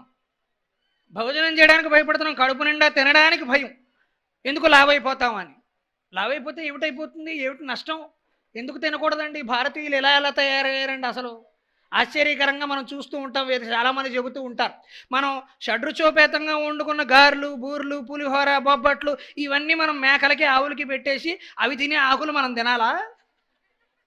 ఆవులు తినే ఆకులు మనం తినాలా? ఎవడు చేయాల్సిన పని వాడు చేయాలి. ఆకులు చెట్లు తినడానికి జంతువులు ఉన్నాయి. మనం నిలవలసింది ఏంటంటే గారెలు, బూర్లు, బొబ్బట్లు. రాత్రి పెడతానంటే చెప్పండి, నేను మీ ఇంటికి వచ్చి తింటాను, నాకేం ఇబ్బంది లేదు. షడ్రుచోపేతంగా ఆహారం చేసే పరిస్థితి లేదండి. ఉగాది రోజు మనకు 6 రుచులు కలిపి, మనకి 6 రుచులు కలిపి ఒకటే రెసిపీ, ఒకటే ఫార్ములా, 6 రుచులు ఒక దాంట్లోనే కలిపారు మనకి పెట్టారు. ఆ ఒక్కరోజే మనం పచ్చడి తింటాం, మిగిలిన రోజులన్నీ వదిలేసాం. కానీ నిజానికి అది కాదండి, దాన్ని సింబాలిక్గా, ప్రతీకాత్మకంగా చెప్పారు. ఆ రోజు మొదలుకొని ఏడాది మొదలు కూడా మీరు 6 రుచులు కలిపిన ఆహారాన్ని తినాలి. అంటే మీరు రోజు చేసే భోజనంలో 6 రుచులు ఉన్నాయా లేదా? తీపి, పులుపు, వగరు, చేదు, ఉప్పు, కారం ఉన్నాయా లేదా? 6 రుచులు ఉంటుందా? ఒకటే ఉంటుంది మహా అయితే. ఎక్కువ షుగర్ వేసుకోకూడదు, లావైపోతాం. ఎక్కువ ఉప్పు వేసుకోకూడదు, బీపీ వచ్చేస్తుంది. ఎక్కువ అన్నం తినకూడదు, చపాతీలే తినాలి. చపాతీలు ఉత్తర భారతీయులు తింటారు, మనం తెలంగాణ వాళ్ళం, ఆంధ్ర వాళ్ళం మనకి ఇబ్బంది ఏమిటండి? హాయిగా అన్నం తినచ్చు మనం. అసలు మన సృష్టిలో ఉన్న గొప్పతనం ఏంటంటే ఏ ప్రాంతం తాలూకు భౌతిక వాతావరణం ఎలా ఉంటుందో అక్కడ దానికి ఉపయోగకరమైన పంటలు పండుతాయి. మీరు గమనించండి, వ్యవసాయం చేసే రైతులకు తెలుస్తుంది. అనంతపురం, రాయలసీమ ప్రాంతం కరువు ప్రాంతం, బాగా ఎండలు ఎక్కువ. అక్కడ చలువ చేయడానికి ఉపయోగించే పదార్థాలన్నీ పండుతాయి. ఒకవేళ మనం చలిగా ఉండే ప్రాంతంలో బ్రతుకుతున్నాం అనుకోండి, శరీరానికి వేడెక్కించే పంటలు పండుతూ ఉంటాయి అక్కడ. అంటే ఆ కాలంలో వచ్చే సహజమైన సీజనల్ ఫ్రూట్స్ అంటామే, ఆ కాలపు ఆహార పదార్థాన్ని మనం తీసుకుంటే మనం చాలా ఆరోగ్యంగా ఉంటాం. కానీ మనం కొంత తింటాం, ఎక్కువ తినం, అందులోనూ కొంచెమే తింటాం, చాలా వదిలేస్తూ ఉంటాం. ఈ తినకపోవటం వల్ల కొత్త కొత్త వ్యాధులు వచ్చేస్తున్నాయి మనకి. తినే ఆహారాన్ని కడుపు నిండా తినాలి. మరి లావెందుకు అవుతున్నారయ్యా అంటే వ్యాయామం చేయకపోవటం వల్ల. ప్రాచీన భారతీయులు అంటే పెద్దవాళ్ళు, ముందు తరం వాళ్ళు పొద్దున్నే లేచి గంట సేపు వ్యాయామం చేశారా? చేయలేదు. వాళ్ళ ఇంటి పనుల్లో భాగంగానే వాళ్ళకి వ్యాయామం అయిపోయింది. ఒకప్పుడు రుబ్బురోలు ఉండేది, ఎంత ఉండేది? అంత మోతాదులో ఉండేది. రుబ్బురోలు తిప్పితే నడుము ఎందుకు సన్నగా అవ్వదు? అవుతుంది. రుబ్బురోలు తిప్పితే నడు సన్నగా అవుతుంది. రుబ్బురోలు అంత ఉండేది, ఇలా తిప్పాలి పరిస్థితి అది. అప్పట్లో రుబ్బురోలు లావుగా ఉండేది, రుబ్బేవాళ్ళు సన్నగా ఉండేవారు. ఇప్పుడు రుబ్బురోలు సన్నగా అయింది, రుబ్బేవాళ్ళు లావైపోయారు. మన ఆహార పరిస్థితి. చిన్న మిక్సీ ఒకటి తెచ్చాము ఇక్కడ, టిక్ అంతే. మరి లావు అవ్వమంటే అవుతాం, లావు అవుతాం, ఎందుకు అవ్వమండి? పురుషులు స్త్రీలు అనే మాటలు పక్కన పెడితే ఎవరు వాళ్ళు వాళ్ళ దైనందిన జీవితంలో ఇంట్లో ఉండే పనులు ఉంటాయే, అవి మనం ఉత్సాహంగా చేసుకోగలిగితే మనం ఆరోగ్యంగా ఉంటాం. షడ్రుచోపేతంగా చక్కగా ఒక ఎక్స్ట్రా బూరెలో నెయ్యి వేసి మరీ కొట్టేయచ్చు, లావు అవ్వమ్మ. బూరెలో నెయ్యి కూడా వేసుకుని ఈ వేలుతో కాకుండా ఈ వేలుతో చిల్లు పెట్టి మరీ నెయ్యి వేసుకోవచ్చు, ప్రమాదం ఏమీ లేదు. ఎప్పుడు మనం వ్యక్తిగత జీవితంలో వ్యాయామానికి అలవాటు పడగలిగితే. అంతేగాని ఒక గంట సేపు జిమ్కి వెళ్ళి వ్యాయామం చేయటం అనేది భారతీయులలో లేదు. ఇది పాశ్చాత్యుల నుంచి మనం తెచ్చుకున్న సంస్కృతి, మన కర్మ. భారతీయులు ఇలా ఉండేవాళ్ళు కాదు. చక్కగా పొద్దున్నే ఎవరి పనులు వాళ్ళు చేసుకునేవారు. రకరకాల వృత్తులు చేసుకుంటే బ్రహ్మాండంగా ఒళ్ళు అలసిపోయేది. రైతులు చూడండి, ఏమాత్రం జిమ్కి వెళ్లకుండా 6 ప్యాక్ వేసి మెరిసిపోతూ ఉంటాడు రైతులు. ఎందుకని? కష్టపడతాడు, కాయ కష్టం చేస్తాడు. మనం ఏం చేస్తున్నాం? శరీరాన్ని సుఖపెట్టేస్తున్నాం, మనస్సును కష్టపెట్టేస్తున్నాం. చేయవలసిన పని ఏంటి? మనస్సును సుఖపెట్టాలి, శరీరాన్ని కష్టపెట్టాలి, మనస్సును సుఖపెట్టాలి. ఇంత సోఫా ఇప్పుడు ఏదో ప్రవచనానికి వేశారు, బాగానే ఉంది. కానీ ఇదే సోఫాలో 10 గంటలు కూర్చున్నాం అనుకోండి, లావు అవుతామండి. ఇంత మెత్తటి కుర్చీలు మన సౌకర్యం కాదే. చక్కగా చెక్క బల్లల మీద కూర్చునేవారు. పల్లెటూళ్ళలో బయట అరుగు ఉంటుంది, అక్కడ ఏమైనా మెత్తటి పరుపులు వేస్తారండి? లేదు. తలగడ కూడా అరుగుతోటి సిమెంట్ తోటి తయారు చేస్తారు. తలగడ కూడా ఆర్చులోనే వచ్చేస్తుంది.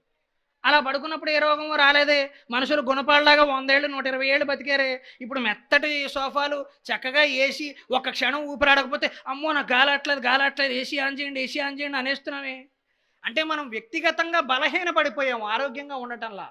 అంటే భౌతికంగా మనం శరీరాన్ని కష్టపెట్టగలిగి మనస్సును సుఖపెట్టగలిగితే మనం 100 ఏళ్ళు బ్రతకడం ఖాయం. ఇందాక నేను వస్తూ గార్లపాటి శ్రీనివాసులు గారి ఇంట్లో నేను చూస్తూ ఆశ్చర్యపోయాను. కల్తీ ఎక్కడ లేదంటే నేను టీవీలో అడ్వర్టైజ్మెంట్ చూస్తున్నా. అందులో ఇప్పుడే వచ్చింది అడ్వర్టైజ్మెంట్, ఏదో టీవీలో వచ్చింది. వార్తల్లో చెబుతున్నారు, అగరబత్తుల పొగల వల్ల రకరకాల వ్యాధులు వస్తున్నాయి. అగరబత్తుల పొగల వల్ల అంటే ప్రత్యేకంగా టెస్ట్ చేయబడిన అగరబత్తులు మాత్రమే వాడండి. ఏ అగరబత్తులు వాడితే మాత్రం ఆ పొగ పీల్చుకోవటం వల్ల రకరకాల వ్యాధులు వచ్చేస్తున్నాయని రాస్తున్నారు. ఇప్పుడు కొత్తగా వస్తున్న వ్యాధులు చూస్తే బతకడం మహాపాపం అని అడిగితే ఏం తిన్నా పాపమే, తినద్దంటారు. చపాతీ తింటే రోగం, అగరబత్తులు పీలిస్తే రోగం, మంచినీళ్ళు తాగితే రోగం, సీసా కడిగితే ఒక రోగం, కడకపోతే ఒక రోగం, బట్టలు వేసుకుంటే ఒక రోగం, వేసుకోకపోతే ఒక రోగం, ఎండకి నుంచుంటే ఒక రోగం, నుంచోకపోతే మరొక రోగం, వర్షంలో తడిస్తే ఒక రోగం, తడవకపోతే ఇంకొక రోగం. అసలు రోగం లేనిది ఎక్కడండి? నిండిపోయింది. అంటే మనం ఆలోచించవలసింది ఎక్కడ అంటే జరుగుతున్న కల్తీ ఆహారంలో కాదండి, మనుషుల మనస్సులలో జరుగుతోందండి కల్తీ. మనుషుల మనస్సులలో జరుగుతుంది. వ్యాపారం చేసేవాళ్ళు పూర్వపు రోజుల్లో నా వ్యాపారం వల్ల ఏ మనిషి ఆరోగ్యానికి నష్టం కలగకూడదని ఆలోచించేవారు. అది భారతదేశం. కానీ ఈరోజు వ్యాపారులు కూడా ఎవరెటు పోతే నాకు డబ్బులు వచ్చాయా లేదా, మా కుటుంబం బాగుందా లేదా. కానీ మీరు ఆలోచించండి, మనం పెట్టిన ఒక కల్తీ ఆహార పదార్థం వల్ల ఒకరెవరైనా ఆసుపత్రిలో చేరారనుకోండి, వాళ్ళు ఆసుపత్రిలో చేరినప్పుడు ఏమనుకుంటారండి? ఏదో నూనె కలిపాడు వెధవ, నా కడుపంతా తిప్పేస్తోంది అని తిట్టుకున్నాడా లేదా? మనం వేసిన కల్తీ నూనె వల్ల వాడు ఆరోగ్యం పాడైంది. వాళ్ళ ఇంట్లో వాళ్ళందరూ తిట్టుకున్నాడు. ఆరోగ్యంగా ఉండేవాడు మనిషి బయట నూనెలో సమోసా తిన్నాడు, జీవితం ఎలా అయిపోయిందో చూడు, ఎంత ఖర్చు అయిపోయిందో, ఏ నూనె కలిపారో ఏమిటో వెధవ కుటుంబం అనుకున్నారా లేదా? మరోలా అనుకోవద్దండి. ఆ కుటుంబం ఉసురు మనకు తగిలిందా లేదా? మన గురించి నలుగురు మంచి అనుకోవాలి కానీ చెడు అనుకోకూడదండి. మన కొట్లో ఒకళ్ళు ఆహారం కొంటున్నారు అంటే ఆ కొట్లో సరుకు బాగుంటుందండి అని అంటే మనకి చక్కటి సంతానం కలుగుతుంది. ఆ చక్కగా లక్ష్మీదేవి మన ఇంట్లో ఉంటుంది, ఉన్నంతలో సంతృప్తిగా ఉంటాం. ఎవరైనా మన గురించి మంచి కోరుకోవాలి, చెడు కోరుకోకూడదండి. ఆ కుటుంబం బాగుండాలండి, ఆ కుటుంబం బాగుండాలి. ఇందాక వేదాశీర్వచనం చేశారు. ఎక్కడెక్కడో ప్రయాణం చేసి వచ్చాం, బోల్డ్ దిష్టి తగులుతూ ఉంటుంది. చక్కగా వేద పండితులు కూర్చుని వేదాశీర్వచనం చేశారు. అంతకంటే పుణ్యము అదృష్టం మరొకటి ఉందా? మా దంపతులకి హాయిగా 1/2 గంట సేపు చేశారు. అడ్డమైన పాటలు, అడ్డమైన మాటలు, వినకూడని మాటలు విని తుప్పట్టేసిన ఈ చెవులు ఒక 1/2 గంట సేపు బ్రహ్మాండంగా శృతిపక్వంగా వేదాన్ని విని పుణ్యం చేసుకున్నాయి కదా ఇవాళ. అది ఆ అచ్చంపేట వాళ్ళు మాకు కనిపించిన అదృష్టం మా దంపతులకి ఇవాళ వేదాశీర్వచనం. మనకి వేదం అంటే నచ్చదండి, కానీ పాటలు నచ్చుతాయండి. వేదంలో మీరు ఇందాక చదివినప్పుడు గమనించండి, ఒకే శృతిలో ఒకే టోన్లో చదవలేదు. ఆడపిల్లలు గమనించండి, యువకులు గమనించండి, ఒకే టోన్లో చదవాల. వేదానికి ఒక చోట పెంచాలి, ఒక చోట శృతి తగ్గించాలి. కొన్ని మాటలు పదే పునరావృతం అవుతూ ఉంటాయి. వేదం అనేది ఒక సైన్స్, వేదం అనేది ఒక మంత్రము, దాని వెనకాల ఒక శాస్త్రీయత ఉంది. ఇది మనకు నమ్మమండి మనం.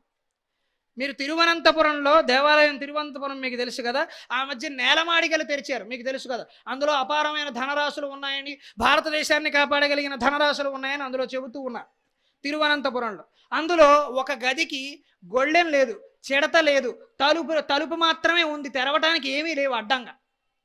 ఆ తలుపుని ఎలా తెరవాలో తెలియక శాస్త్రవేత్తలు అందరూ బుర్రబద్దలు కొట్టుకుంటున్నారు. తలుపుకు ఒక్కటి మాత్రమే అడ్డంగా ఉంది. ఏం అడ్డంగా ఉంది? ఒక నాగబంధం అడ్డంగా ఉంది.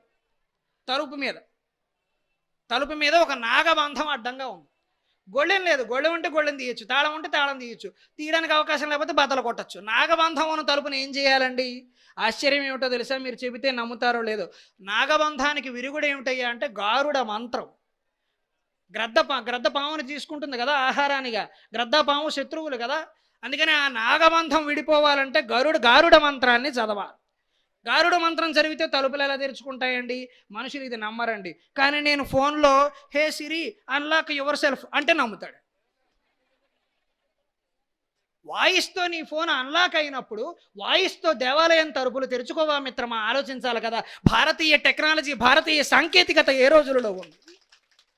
వాయిస్తో నీ ఫోన్ అన్లాక్ అవుతుందా? నీ మొహం చూస్తే అన్లాక్ అవుతుందా? పళ్ళైనా దవ్వుకున్నావో లేదో అన్లాక్ అయిపోతుందా?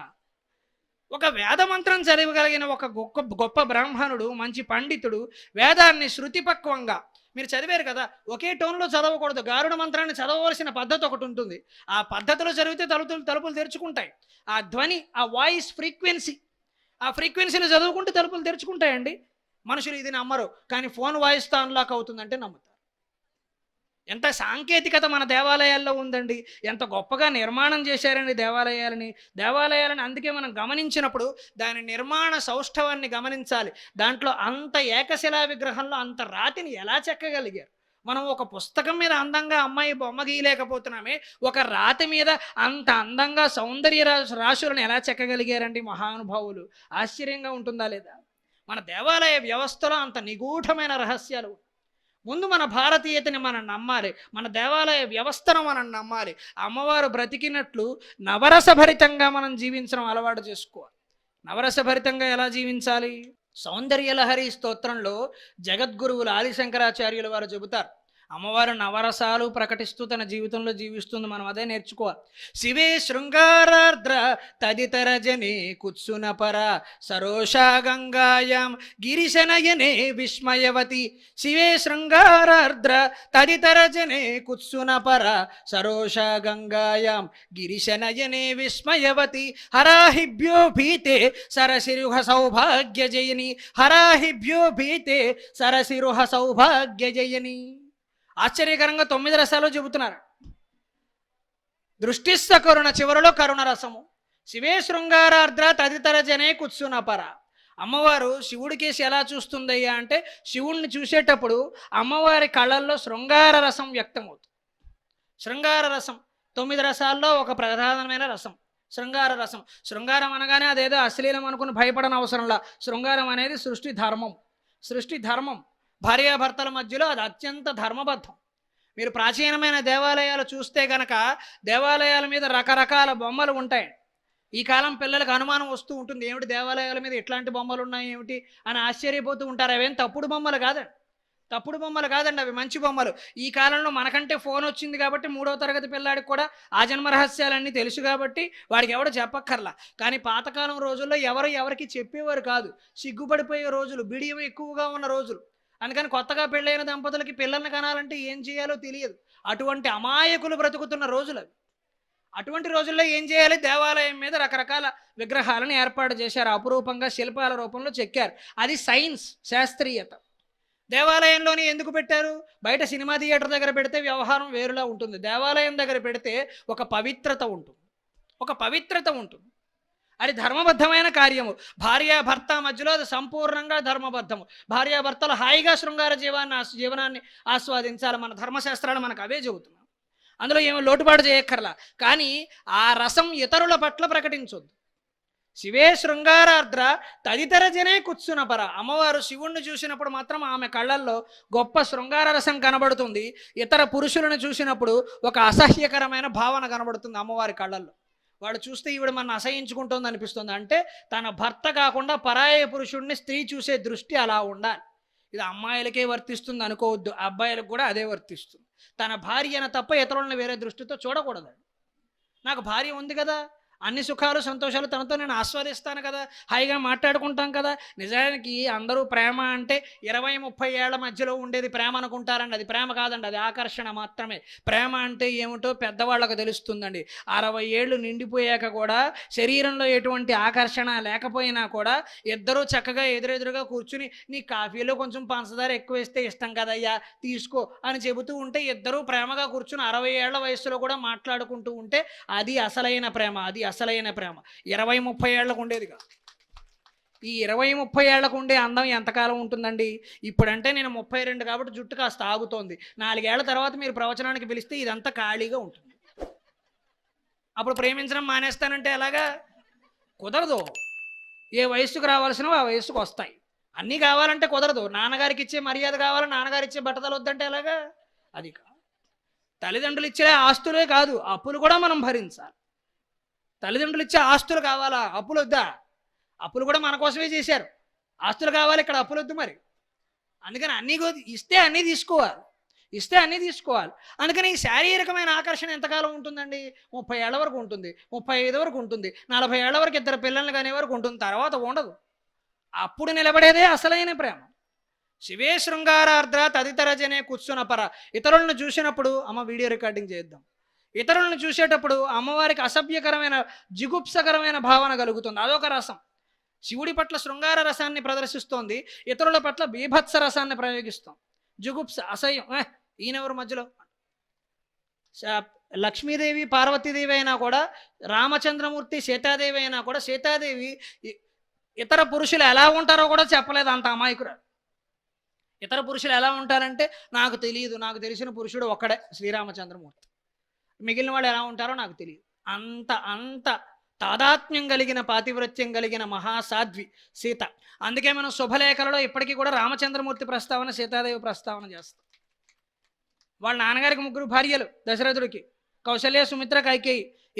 సీతాదేవి కాకపోతే రామచంద్రమూర్తి ఇంకో పెళ్లి చేసుకోవచ్చుగా. అప్పుడు ధర్మం ఒప్పుకుంటుంది కదా. వాళ్ళ నాన్నగారే 3 భార్యలను చేసుకున్నారు కదా, మరి ఈయన కూడా చేసుకోవచ్చును కదా. అవకాశం ఉండి కూడా చేసుకోలేదు కాబట్టి రాముడు ఏకపత్ని వ్రతుడుగా చరిత్రలో నిలిచిపోయాడు. ఆ పాతివ్రత్యం ఇంకెవరు అవసరంలా నాకు. లక్ష్మణుడిని సీతాదేవి బొమ్మ గీయవయ్యా అంటే నాకు తెలీదు, మహా అయితే నేను ఆవిడ పాదాలు మాత్రమే గీయగలను అన్నాడు. ఎందుకు? వదిన గారిని పైనుంచి కిందకు చూడటం ఆ లక్ష్మణుడికి తెలియదు. ఎప్పుడు పాదాలకేసే చూస్తాడు. వదిన అలాగే, వదిన మీరు ఎలా చెబితే అలా, వదిన మీరు ఏది చెబితే అది. ఈ తల ఎత్తడు వదిన ముందు. అది లక్ష్మణుడి సంస్కారం. ఈరోజు అబ్బాయిలకి ఈ సంస్కారం ఉండగలిగితే దేశంలో జరిగే ఎన్నో అత్యాచారాలు ఆగిపోతాయి. ఈ సంస్కారం మనకుందా? 100 కొబ్బరికాయలు కొడతాం దేవాలయానికి వచ్చి, 100 ప్రదక్షిణలు చేస్తామండి పాపాలు కడిగేయమని.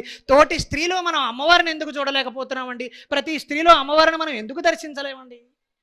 మన భార్య ఉంది కదా అన్ని సంతోషాలు మనకి ఇవ్వడానికి. మిగిలిన వాళ్ళని కూడా వంకర దృష్టితోనే చూడాలా? చూడకపోతే బ్రతకలేమా? వాళ్ళని అలా బ్రతకనివ్వకూడదా? భారతదేశం ఇది నేర్పించిందా మనకి? అమ్మవారి దృష్టి ఎలా ఉందో మన దృష్టి కూడా అలాగే ఉండాలి. శివే శృంగారార్ద్ర తదితర జనే కుత్సున పర సరోషా గంగాయాం గిరిశనయనే విస్మయవతి. శివుడి నెత్తి మీద గంగాదేవి ఉంది కదా, ప్రతీకాత్మకంగా చెప్పారు. శివుడికి 2 భార్యలు ఉన్నారని మనం మనుషులకు కట్టినట్టు బంధాలు కట్టేయకూడదు భగవంతుడికి. మనకు అర్థం కావటం కోసం చెప్పారు. గంగాదేవి అంటే నది. అంత నదీ ప్రవాహం భారతదేశంలోకి ఒక్కసారిగా వస్తే మునిగిపోతుంది ప్రళయంతో. అది కుదరదు కాబట్టి గంగాదేవిని ఆయన జటాజూటంలో బంధించాడు. కొంతమేరకే ఒక పాయని విడిచిపెట్టాడు.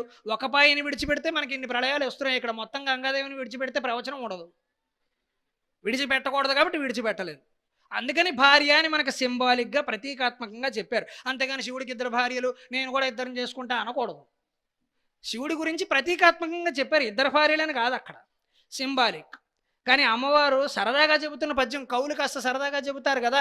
జగద్గురువులు ఆదిశంకరాచార్యుల వారు కేవలం మహర్షులే కాదు, గొప్ప కవి కూడాను. ఆయన లౌకిక కావ్యాలు రాసి ఉంటే ఎంతోమంది కవులకు కష్టాలు వచ్చాయి. చాలా పెద్ద పోటీదా. అందుకని అమ్మవారు శివుడి పట్ల శృంగార రసాన్ని, ఇతర పురుషుల పట్ల బీభత్స రసాన్ని ప్రదర్శిస్తూనే గంగాదేవి పట్ల అసూయతో కూడిన ఒక రసాన్ని ప్రదర్శిస్తుంది. నువ్వేంటి ఇక్కడ నెత్తి మీద కూర్చున్నావు అని చూస్తావు. అక్కడ ఇంకొక రసాన్ని ప్రదర్శిస్తోంది.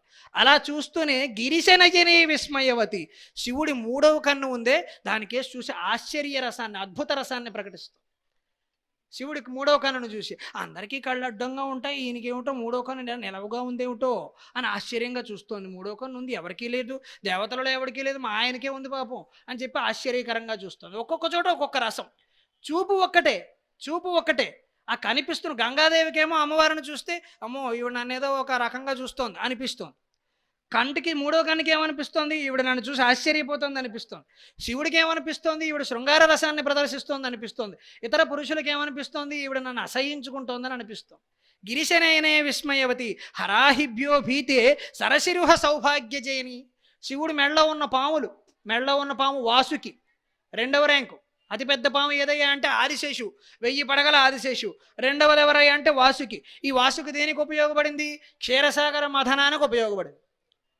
సాగరాన్ని చిలకాలంటే మామూలు నైలాన్ తాడులు సరిపోవు, మరి పెద్ద పెద్ద తాడు ఏదైనా కావాలి. దేవతలు అటు రాక్షసులు ఇటు ఉన్నారు, మరి చిలకడానికి మంథర పర్వతాన్ని ఎంచుకున్నారు. పర్వతం గరుగ్గా ఉంటుంది, కింద సున్నితంగా ఉండే పదార్థం ఏదో ఒకటి కావాలి. కూర్మావతార రూపంలో విష్ణుమూర్తి అక్కడ డొప్పలో ఇలా కూర్చుంటే పైన మంథర పర్వతం ఏర్పడింది. ఇలా ఉంటే చిలకడం తేలిక కదా, మజ్జిగ చిలకాలంటే కొంచెం గిన్నె వాలుగా ఉండాలి.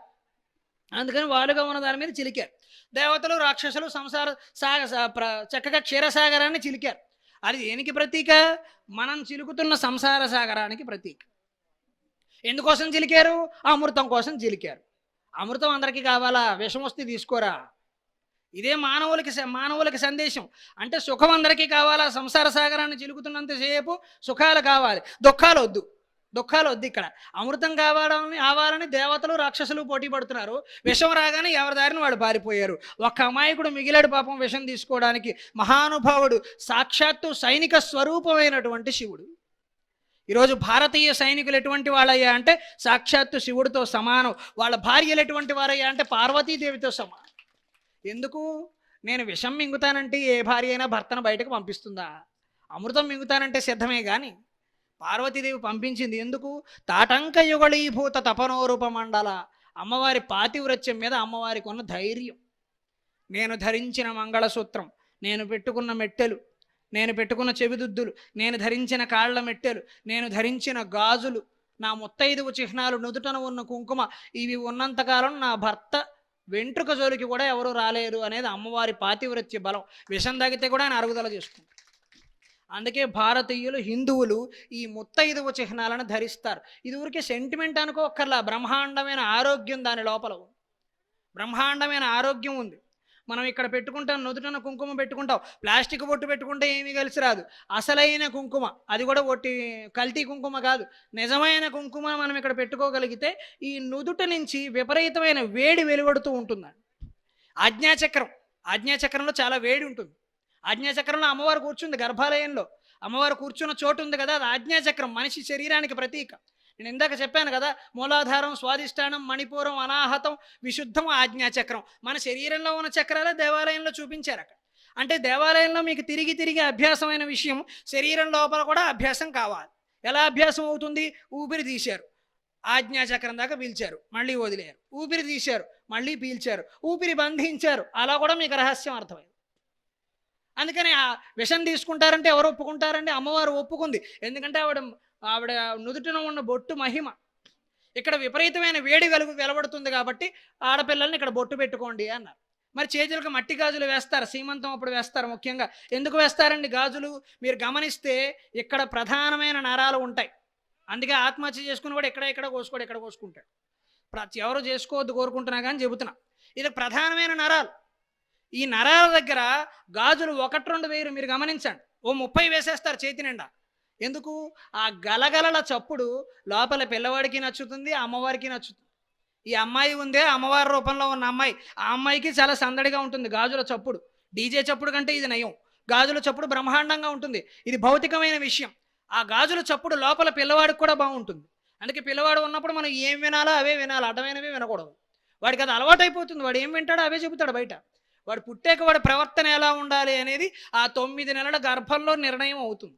ఆ 9 నెలల గర్భంలో తల్లి ఎటువంటి ఆహారం ఇస్తుంది, తల్లి ఎటువంటి విషయాలను లోపలికి తీసుకుంటుంది అనే దాన్ని బట్టి బిడ్డ అభివృద్ధి ఆధారపడి ఉంటుంది. అంటే మనకి పుట్టబోయే బిడ్డ మంచివాడు కావాలా లేదా అనేది ఎవరి చేతిలో ఉందండి? తల్లి చేతిలో, తండ్రి చేతిలో ఉంది. వాడు జాగ్రత్తగా ఉండగలిగితే మంచి పిల్లలే పుడతారు. అందుకని ఈ మట్టి గాజులు వేసుకున్నప్పుడు ఈ నరాల మీద బాగా ఒత్తిడి పడుతుంది, ప్రెషర్, ఆక్యుపంచర్, మంచి ప్రెషర్ పడుతుంది. ఆ ఒత్తిడి పడడం వల్ల సహజమైన ప్రసవం జరిగే అవకాశం ఉంటుంది. సిజేరియన్ చేయక్కర్లా, సహజ ప్రసవం అవకాశం ఏర్పడుతుంది. అలాగే కాళ్ళకి మెట్టెలు చిటికెన వేలికి బొటన వేలికి పెట్టుకోరు, సరిగ్గా 2వ వేలికి ఎక్కడో పెట్టుకుంటారు మెట్టెలు కరెక్ట్గా. ఎందుకు అక్కడ పెట్టుకుంటారు? ఆ వేలుకి గర్భానికి సంబంధించిన ఒక ప్రధానమైన నరం ఉంటుంది. మన అరికాళ్లలో, అరిచేతులలో మన శరీరాన్ని మొత్తం కంట్రోల్, అదుపు చేయగలిగిన నరాలన్నీ ఇక్కడే ఉంటాయి. శరీరాన్ని మొత్తం యాక్టివేట్ చేయడానికి, చక్కగా ఉత్సాహపరచడానికి బ్రహ్మాండమైన వ్యాయామం ఏమిటో తెలుసా? నేను మా ఆవిడతో చెబుతూ మురిసిపోతూ ఉంటా, మజ్జిగ చిలకటం. మజ్జిగ చిలికితే శరీరానికి ఎక్సర్సైజ్ చేయించినట్టే. ఎందుకు? ఒక కర్ర మధ్యలో పెట్టాం, శరీరంలో చేతిలో అన్ని నరాలు, మన శరీరం తాలూకు అన్ని నరాలు ఇక్కడ, మనకి కమాండ్ అంతా ఇక్కడే ఉంటుంది. ఈ చేతుల్లో మనం వేడి పుట్టించాలి. అందుకే చలిగా వచ్చినప్పుడు ఇలా అనుకుంటాం కదా. అందుకని మజ్జిగ చక్కగా కర్ర పెట్టి చిలుకుతూ ఉంటే అన్ని నరాలకి ఒత్తిడి ఏర్పడుతూ ఉంటుంది, అన్ని నరాలకి. దాన్ని ఆస్వాదించాలి ఆ పనిని. అందుకే పూర్వీకులు ఆరోగ్యంగా ఉండేవారు. ఇప్పుడు మనం మజ్జిగ కూడా మిక్సీలో పోస్తాం కాబట్టి మనకు తెలియదు. చక్కగా చిలికేవారు. ఈ చిలకడం వల్ల శరీరంలో ఉన్న నవనాడులు కూడా చక్కగా ఉత్సాహభరితంగా తయారవుతాయి. బ్రహ్మాండమైన ఉత్సాహం వస్తుంది శరీరానికి, అంత ఉత్సాహం వస్తుంది. అందుకని కాళ్ళకి పెట్టుకునే మెట్టెలు గర్భం తేలికగా, మనకి ప్రసవం తేలికగా అవ్వడానికి ఉపకరిస్తాయి. ఇలా మనం ధరించే ముత్తైదువ చిహ్నాలు కూడా మంగళసూత్రం. మన హిందువుల ధర్మం ప్రకారం మంగళసూత్రంలో ఒక బిళ్ళ కొంచెం పెద్దది ఉంటుంది, ఒక సూత్రం పెద్దది ఉంటుంది, ఒక సూత్రం కొంచెం చిన్నది ఉంటుంది. ఒకటి పుట్టినింటి వారు పెట్టింది, ఒకటి మెట్టినింటి వారు పెట్టింది. ఇద్దరి బాధ్యతని నేను గుండెల మీద మోస్తున్నా అని చెబుతున్న ప్రతీక. పైగా బిడ్డకి ఇవ్వబోయే పాలకి, అద్భుతమైన క్షీర సంపదకి అది ప్రతీక. అప్పటి వరకు తల్లి ఒంట్లో లేని పాలు బిడ్డ పుట్టగానే ఎక్కడి నుంచి వస్తాయో తెలియదు, ఊడి పడిపోతూ ఉంటాయి. ఎక్కడి నుంచి వచ్చేసేయండి? ఏ సైంటిస్ట్ కనిపెట్టగలడండి దీన్ని? ఎంత మాయండి ఇది! అప్పటి వరకు లేని పిల్లకి ఎక్కడి నుంచి వచ్చేయండి పాలు? అంత అద్భుతమైన రహస్యాన్ని మంగళసూత్రంలో బంధించారు. ఆ మంగళసూత్రాలు ఆ క్షీర సంపదకి ప్రతీక. ఇంత ముత్తైదువ చిహ్నాలు ధరించింది కాబట్టి అమ్మవారికి నేను విషం తాగి వస్తాను అని శివుడు పెడితే హాయిగా వెళ్ళరా, వచ్చేటప్పుడు ఒక అరకిలో బీరకాయలు, చక్కగా లేతగా ఉండే వంకాయలు పట్టరాని ఎవరైనా పంపిస్తారా? అమ్మవారు ధైర్యం చేసింది. అంత నమ్మకం పాతివ్రత్యం మీద. ఎందుకని? ఇతరుల పట్ల ఆవిడ చూపించిన బేభత్స రసం పరపురుషుణ్ణి కలలో కూడా తలుచుకోదండి. అలా మనం ఉండగలమా? నాతో సహా అందరూ వేసుకోవలసిన ప్రశ్న. అంత నిష్కల్షంగా మనం ఉండగలమా? నిష్కల్మషంగా. హరాహిభ్యోభీతే, శివుడి మెడలో ఉన్న పాములన్నీ చూసి అమ్మవారు భయపడుతూ ఉంటుంది. ఎంతైనా ఆడపిల్ల కదా, అమ్మవారే అనుకోకూడదు, అమ్మవారైనా ఆడపిల్లే, భయపడుతుంది. పాములు చూసి భయపడుతుంది. పైగా శివుడేమో ఆభరణాలు చేయించే రకం కూడా కాదు. వడ్డాణం చేయించమంటే ఒక పెద్ద పాము ఇస్తాడు, చేతికి వంకీలు చేయించుకుంటా అంటే ఇంకో చిన్న పాము ఇస్తాడు, ఉంగరం పెట్టుకుంటా అంటే ఒక వానపాము ఇస్తాడు. ఆయన దగ్గర అవే ఉన్నాయి, ఇంకేం చేస్తాడు? నా దగ్గర బూడిదే ఉంది, నువ్వే అదే పూసుకోవాలంటాడు. అంటే ఇక్కడ ఎవరు ఎక్కువ ఎవరు తక్కువ కాదండి. విష్ణుమూర్తి ఎక్కువ, శివుడు తక్కువనా? కాదండి. ఒక్కొక్కళ్ళ ఆలోచన విధానం ఒకలాగా. మనుషులు దేవాలయానికి భక్తులను తీసుకురావడానికి ఒక్కొక్కరి విధానం ఒకటి. శివుడు వైరాగి, శివతత్వం వైరాగ్యం, అన్నీ వదిలేయటం. అందుకే శివలింగం మీద ఏది పోసినా వెళ్ళిపోతుంది. జీవితంలో కూడా అంతే, వచ్చినవన్నీ పోతాయి. కానీ విష్ణుతత్వం అది కాదే. భగవంతుడు భక్తులను ఆకర్షిస్తాడు. ముందు దేవాలయానికి రా, దేవాలయానికి రా. నువ్వు ఎందుకు రావు దేవాలయానికి రా? మంచి విషయాలు తెలుసుకో, మంచివాడిగా మారు, సజ్జనుడిగా ఉండు, నలుగురిని మోసం చేయటం మానే. ఇవన్నీ అలవాటు చేస్తుంది దేవాలయం. విష్ణుమూర్తి పిలుస్తాడు, పిలవగానే మనకేమనిపిస్తుంది? ఆయనని అన్ని నగలతో ఆభరణాలతో చూసేటప్పటికి మనం అన్నీ మర్చిపోతాం. ఇక అబ్బా ₹1,00,00,000 కిరీటం ఎంత బాగుందో అంట. ఒక అరగంట ఆయన చూస్తూ కూర్చుంటాం. ఇక్కడ ఆ వంకన భక్తుడిని అక్కడ కూర్చోబెట్టి 4 స్తోత్రాలు చదివించేస్తాడు భగవంతుడు విష్ణుమూర్తికి. అందుకని ఒక్కొక్కరిది ఒక్కొక్క తత్వము. ఎందుకు? ఒక్కొక్క భక్తుడిది ఒక్కొక్క ఆలోచన విధానం. ఒకడికి ఏమీ ఉండకపోతేనే నచ్చుతుంది, ఒకడికి అన్నీ ఉంటే తప్ప నచ్చదు. ఒక చిన్న పిల్లాడు ఉంటాడు, వాడికి వినాయకుడు, హనుమంతుడు నచ్చినట్టు మిగిలిన వాళ్ళు నచ్చరు. ఎందుకని? వినాయకుడు, హనుమంతుడు చూడటానికి చిన్నపిల్లల్లో ఉంటారు కాబట్టి. అంటే ప్రతి ఒక్కళ్ళు భగవంతుడిలో తమని తాము పోల్చుకునే ప్రయత్నం చేస్తారు.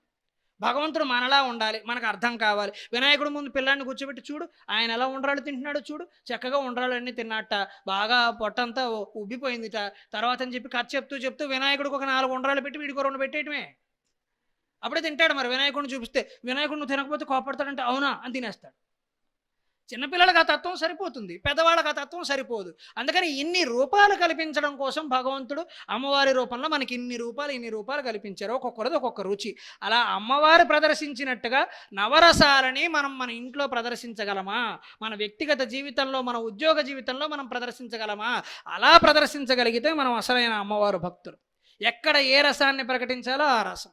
శృంగార రసం భర్త పట్ల, శృంగార రసం భార్య పట్ల, ఇతరుల పట్ల యావగింపు, జుగుప్స కలిగి ఉండాలి. నవరసభరితంగా మనకి ఎంతసేపు ఒకటే రసం, నీరసం. ఏ రసము లేదు ఇక్కడ, ఎంతసేపు నీరసం. ఓ నవ్వుకు నవ్వడం, ఓ జోకేస్తే నవ్వడం, ఒక ఏడుపు ఉండదు. కరుణ కలిగినప్పుడన్నా సినిమాలో బ్రహ్మాండమైన ఏడుపు కొట్టు సీన్ నడుస్తుంది అని చూస్తూ ఉంటాడు. ఇంకెందుకు వీడు, ఇంతకంటే ఈ బల్లనయం. ఆ వంకనన్నా కాస్త కళ్ళ నుంచి కన్నీళ్ళు బయటకు వస్తే కళ్ళల్లో ఉన్న దుమ్ము బయటకు పోతుంది కనీసం. దేనికి ఏడవడం, ఒక ఆనంద బాష్పం ఉండదా? ఏడుపు అంటే దుఃఖం అనుకోకర్లా. ఒక కుర్రాడు ఎదిగినప్పుడు తండ్రి కళ్ళల్లోంచి ఆనంద బాష్పాలు వస్తాయి, అది ఏడుపా? అవి ఆనంద బాష్పాలే. అంటే ప్రకటించవలసిన చోట ప్రకటించవలసిన రసాన్ని మనం ప్రకటించాలి. ఇక్కడ ఏడవాలి, ఏడ్చేయి. ఇక్కడ నవ్వాలి, నవ్వేయి. ఇక్కడ నవ్వాలి, నవ్వేయి. ఇంకొకళ్ళని చూసి ఏదో చేయాలి, చేసేయి. వాళ్ళని చూసి సంతోషంగా ఉండాలి, ఉండు. అక్కడ డైలాగ్ పలికి అక్కడ రసాన్ని ప్రకటించి జీవితం ఎంత ప్రశాంతంగా ఉంటుంది. మనం ఏం చేస్తామంటే ఆ వ్యక్తి ఉన్నప్పుడు ఆ రసాన్ని ప్రకటించాం, దానికి వ్యతిరేక రసం ఏదో ప్రకటిస్తాం. ఇంటికి వచ్చాక అలా ప్రకటించకుండా ఉండాల్సింది, ఈ రసాన్ని ప్రకటించవలసిందని గంట ఆలోచిస్తాం ఇక్కడ. అతను ఉన్నప్పుడు కానీ, ఆ వ్యక్తి ఉన్నప్పుడు కానీ మనం చూపించవలసిన కరుణ, తల్లిదండ్రుల పట్ల, అత్తమామల పట్ల మనం చూపించవలసిన కరుణను మనం చూపించవలసిన ప్రేమను మనం చూపించాం. వాళ్ళని భగవంతుడు తీసుకెళ్ళిపోయాక మా అమ్మ ఉంటే ఎంత బాగుండేదో. ఉన్నప్పుడు ఏం చేసావు? ఉన్నప్పుడు ఒక అరగంటన్నా కాళ్ళు నొక్కేవా? వెళ్ళిపోయాక బాధపడితే ఎలాగా? ఉన్నప్పుడు చూసుకోవాలి. కానీ ఏ రసాన్ని ఎంతవరకు ఎక్కడ ప్రకటించాలో అక్కడ ప్రకటించగలగడమే అద్భుతమైన జీవన విధానం. అమ్మవారు సాక్షాత్ అఖిలాండ కోటి బ్రహ్మాండ నాయకుడు విష్ణుమూర్తి బంధువులంటారు. అంత గొప్ప అమ్మవారు, ఈ ప్రపంచాన్ని పరిపాలిస్తున్న అమ్మవారు. ఆవిడ కూడా తనకి ఎన్ని బాధ్యతలు ఉన్నా శివుడి మీద శృంగార రసాన్ని ప్రకటించడం మానలేదు. ఎవరిని చూసి ఎలాంటి రసం ప్రకటించాలో అలాంటి రసాన్ని ప్రకటిస్తోంది. ఎంతమంది భక్తులను చూసుకుంటూనే తన వ్యక్తిగత జీవితంలో తీర్చవలసిన బాధ్యతలన్నీ తీర్చేస్తోందా లేదా? మనం కూడా అలాగే చేయగలగాలి. శివుడికి స్వాగతం పలికేటప్పుడు అమ్మవారు ఎలా కంగారు పడుతుందో మరొక శ్లోకంలో చెబుతారు. కిరీటం వైరించం హరిహర పుర కైటభవిద కఠోరే కోఠీరే స్కలసి జహి జంభారి మకుటం ప్రణమ్రే శ్వేతేషు ప్రసభముపయాతస్య భవనం భవస్యాభ్యుత్థానే తవ పరిజనోక్తిర్విజయతే. కిరీటం వైరించం పురహర పరిహర పుర కైటభవిద. అమ్మవారు శివుడికి స్వాగతం పలుకుతాం. ఇప్పుడు అలా స్వాగతం పలికేవాళ్ళు చాలా తక్కువ. అబ్బాయి వస్తే స్వాగతం పలికే అమ్మాయి ఉండదు, అమ్మాయి వస్తే స్వాగతం పలికే అబ్బాయి లేడు. మా ఆవిడ స్వాగతం పలుకుతుంది ఏ మాటకా మాట. నేను ఆఫీస్ నుంచి రాగానే పాపం బ్యాగ్ అయినా తీసుకుంటుంది. అదృష్టవంతుడిని, పూర్వజన్మలో పుణ్యం చేసుకున్నాను, అదృష్టవంతుడు. కానీ ఈ రోజుల్లో అలా బ్రతికే వాళ్ళు ఉన్నారా? ఇదే మనం ఇందాక చెప్పుకున్న వ్యాధి ఒకటి ఉంది కదా. భర్త వస్తాడు, వాడి దారిని వాడు పోతాడు, మనం ఫోన్ చూసుకుంటూ కూర్చోడమే. భార్య వస్తుంది, ఆవిడ దారిని ఆవిడ తిప్పలు పడుతూ ఉంటుంది, వంటలు చేస్తూ ఉంటుంది, ఉద్యోగం చేస్తూ ఉంటుంది, మనం ఫోన్ చూస్తూ కూర్చోడమే. ప్రపంచం మునిగిపోని, సునామీ వచ్చి 3-4 దేశాలు మునిగిపోని ఫోన్ చూడటం ఉండే. ఇదే మనకు కావాల్సింది. కానీ అమ్మవారు శివుడికి స్వాగతం పలకడానికి శివుడు రకరకాల విషయాలు చేసి ఎంతోమంది ప్రజల్ని కాపాడటానికి బయటికి వెళ్ళి అవతారాలు ఎత్తి ఇంటికి వస్తూ ఉంటే అమ్మవారు తొట్టుపాటుతో, కంగారుతో శివుడు వచ్చేస్తున్నట్ట, ఆయన వచ్చేసారు, ఏర్పాట్లు చేయాలి, ఇంకా భోజనం ఏర్పాట్లు అయ్యాయి లేదని కంగారుగా బయట పరిగెడుతుంది. మామూలు ఇంట్లో ఆడవాళ్ళు గృహిణులు ఎలా కంగారు పడతారో అలాగే ఆవిడ కూడా కంగారు పడుతుంది. అలా పరిగెడుతూ ఉంటే అక్కడ ఉన్న సేవకులందరూ అంటున్నట్టు, అమ్మ అలా వేగంగా పరిగెట్టేకమ్మా, చూసుకో అమ్మా, నువ్వు పరిగెట్టేస్తున్నావు కానీ నీ కాళ్ళ దగ్గర ఉన్నది ఎవరిదో కాదమ్మా, బ్రహ్మదేవుడి కిరీటం అమ్మ గుచ్చుకుంటుందమ్మ కాళ్ళ. బ్రహ్మదేవుడి కిరీటం ఆవిడ కాళ్ళ దగ్గర ఎందుకు ఉంటుందండి అంటే, బ్రహ్మదేవుడు, విష్ణువు, ఇంద్రుడు మొదలైన దేవతలందరూ అమ్మవారి దర్శనం కోసం ఆవిడ పాదాల దగ్గర ఎదురు చూస్తూ ఉంటారట. ఆవిడ పాదాల గోళ్ళకి ఆ కాంతి ప్రకాశిస్తూ ఉంటుంది. ఎంత గొప్ప వర్ణనండి. అంటే బ్రహ్మదేవుడు, విష్ణుమూర్తి అందరూ అక్కడ ఎదురు చూస్తూ ఉన్నారు. అమ్మవారు ఆ స్థాయిలో ఉంది, నడుస్తోంది. ఆవిడ పాదాలకేసి చూస్తూ ఆ పాదాలు చూడడమే అదృష్టం అనుకుంటున్నారు. విష్ణుమూర్తి కంటే గొప్ప రూపం ఉంటుందా? ఉంటుంది. సృష్టికి మూలం స్త్రీ రూపం. విష్ణుమూర్తిని కన్నది కూడా తల్లి, విష్ణుమూర్తిని కన్నది కూడా తల్లి. అంత విష్ణుమూర్తి తాను ఉండే అవతారంలో తల్లి అంటే ఎవరో, తల్లి అంటే ఎవరు, ఆ మాతృప్రేమను రుచి చూడడం కోసమే 10 అవతారాలు ఎత్తాడు. అందుకే కృష్ణావతారంలో తాను బిడ్డగా పుట్టి తల్లి ప్రేమనంతా ఆస్వాదించేశాడు. ఎందుకంటే విష్ణుమూర్తికి ఒకే బాధ ఉండేదిట. మానవులు ఎంతో గొప్పగా చెబుతూ ఉంటారు, సృష్టిలో గొప్ప ప్రేమ ఏది అంటే తల్లి ప్రేమ, తల్లి ప్రేమ అని చెబుతున్నారు. ఆ తల్లి ప్రేమను నేను కూడా ఆస్వాదించాలని చెప్పి కృష్ణావతారం ఎత్తాడు. అందుకే యశోదాదేవి దగ్గర అంత అల్లరిగా పెరిగాడు. తల్లి ప్రేమ, తల్లి తిడితే పడ్డాడు, తల్లి మెచ్చుకుంటే సంతోషపడ్డాడు, తల్లి గారం చేస్తే మురిచిపోయాడు. అబ్బా ఎంత అదృష్టం మానవులకి! ఆ అదృష్టాన్ని మనం ఈరోజు దురదృష్టంగా భావిస్తాం. మనకు అమ్మ నాన్నల అవసరం ఎంతవరకు అయ్యా? ఆస్తి దస్తావేజుల మీద సంతకం పెట్టే వరకు. తర్వాత వాడితో పనేంటి మనకి? బయటికి గెంటేయటమే ఇప్పుడున్న తరం అదృష్టం. అది బయటికి గెంటేయటమే అమ్మ నాన్నల పని అయిపోయాక. ఎంత అదృష్టం అండి తల్లిదండ్రులు ఇంట్లో ఉండడం అంటే. ఎవరైతే తల్లిదండ్రులని ఇంట్లో పెట్టుకుని పూజ చేస్తారో, తల్లిదండ్రులని, అత్తమామలని ఎందుకంటున్నా, మనకంటే అమ్మాయి పాపం వాళ్ళ ఇంటిని విడిచిపెట్టి మన ఇంటికి వచ్చేసిందా? వాళ్ళ ఇంట్లో అబ్బాయిలు ఎవరు లేరా? ఇద్దరూ ఆడపిల్లలే. ఏం చేయాలండి? ఇద్దరూ ఆడపిల్లలే. మరి వాళ్ళని ఎవరైనా చూసుకోవాలా వద్దా? అప్పుడు అల్లుడే కొడుకుగా మారి వాళ్ళ బాధ్యతలు తీసుకోవాలి. అల్లుడే కొడుకుగా మారి బాధ్యతలు తీసుకోవాలి. ఎవరైతే అమ్మా నాన్నల రూపంలో, అత్తామామల రూపంలో భగవంతుణ్ణి దర్శిస్తారో ఆ ఇంట్లో కనక రాశి కురుస్తుందని ధర్మశాస్త్రాలు చెబుతున్నాయి. కనక రాశి, బంగారపు రాశి కురుస్తుంది. వినాయకుడు ఎక్కడెక్కడో తిరగకుండా ఏం చేశాడండి? పోటీలో జయించడం కోసం తల్లిదండ్రుల చుట్టూ ప్రదక్షిణ చేస్తూ కూర్చున్నాడు. ప్రపంచాన్నే జయించాడు. సకల శుభాలను మన అమ్మా నాన్నల పాదాలలో మనం చూడగలిగితే మనం అదృష్టవంతులమే. నిజంగా మా నాన్నగారు గరికిపాటి నరసింహారావు గారంటే మీకు ఎంత అభిమానం. ఆయనకున్న తల్లి ప్రేమ ఏంటనేది నేను చెప్పక్కర్లా, మీ తెలుసును. ఆయన ప్రసంగం మొదలు పెట్టారంటే తల్లి ప్రార్థనతోనే మొదలు పెడతారు. పక్కన చీఫ్ మినిస్టర్ ఉన్నా, ప్రైమ్ మినిస్టర్ ఉన్నా, రాష్ట్రపతి కూర్చున్నా సరే ముందు అమ్మకి ప్రార్థన చేశాకే ఆయన ఇతరులకి నమస్కరిస్తారు. అది మా ఇంట్లో మా అమ్మా నాన్నలు మాకు నేర్పించిన సంస్కారం. ఎవరన్నా ఉండనండి మన తల్లి తర్వాత. ఆ రాష్ట్రపతిని కన్నది కూడా ఒక తల్లి, ఆ ప్రధానమంత్రిని కన్నది కూడా ఒక తల్లి, అఖిలాండ కోటి బ్రహ్మాండ నాయకుడిని కంటున్నది కూడా ఒక తల్లి. సృష్టికి మూలం స్త్రీ రూపమే. అందుకని కిరీటం వైరించం పురహర కైటపవిద. అమ్మవారి దగ్గర విరించి అంటే వైరించం, కిరీటం వైరించం, విరించి కిరీటం మెరుస్తోంది. విరించి అంటే బ్రహ్మదేవుడు. అమ్మవారి పాదాల దగ్గర అమ్మ కొంచెం చూసుకోమ్మ, బ్రహ్మదేవుడి కిరీటం అమ్మ. బ్రహ్మదేవుడికి ఏదో అవుతుందని కాదు ఇక్కడ. ఆ కిరీటాన్ని కాళ్ళకి గుచ్చుకుంటే లేత పాదాలమ్మ పాడైపోతాయమ్మా, అనవసరంగా ఇబ్బంది అవుతుంది. శివుడు మా అమ్మాలని తిడతాడు. మళ్ళీ మీరు అందరూ ఇంట్లో ఉండి ఏం చేస్తున్నారా, అమ్మవారికి సహకరించకుండానని మా అమ్మాలని తిడతాడమ్మా. కాస్త నెమ్మదిగా వెళ్ళమ్మా, కిరీటాలు గుచ్చుకుంటాయి. అలాగే ఇంద్రుడి కిరీటం గుచ్చుకుంటుంది. అమ్మ అది ఇంద్రుడి కిరీటం అమ్మా, అది విష్ణుమూర్తి కిరీటం అమ్మా, అది వరుణుడిదమ్మా, అది అగ్నిదేవుడిదమ్మా, అది బ్రహ్మదేవుడిదమ్మా, కాస్త చూసుకున్నాడు అమ్మా. మీ ఆయన వస్తున్నాడు సరేలే కానీ కాస్త చూసుకున్నాడు అమ్మా అని చెప్తారు. అంటే ఎంత బాధ్యతలలో ఉన్నా కూడా, ఎన్ని ఒత్తిళ్లలో ఉన్నా కూడా అమ్మవారు తన ప్రాథమిక బాధ్యతను మర్చిపోలేదండి. ఈ సృష్టి మొత్తాన్ని తానే బాధ్యత వహిస్తోంది. సృష్టిలో ఉన్న అందరి కోరికలు తీరుస్తోంది. కానీ తాను శివుడికి భార్యని అనే విషయాన్ని ఆవిడ మర్చిపోలేదు. ఈరోజు మనం 100 ప్రయత్నాలు చేస్తాం.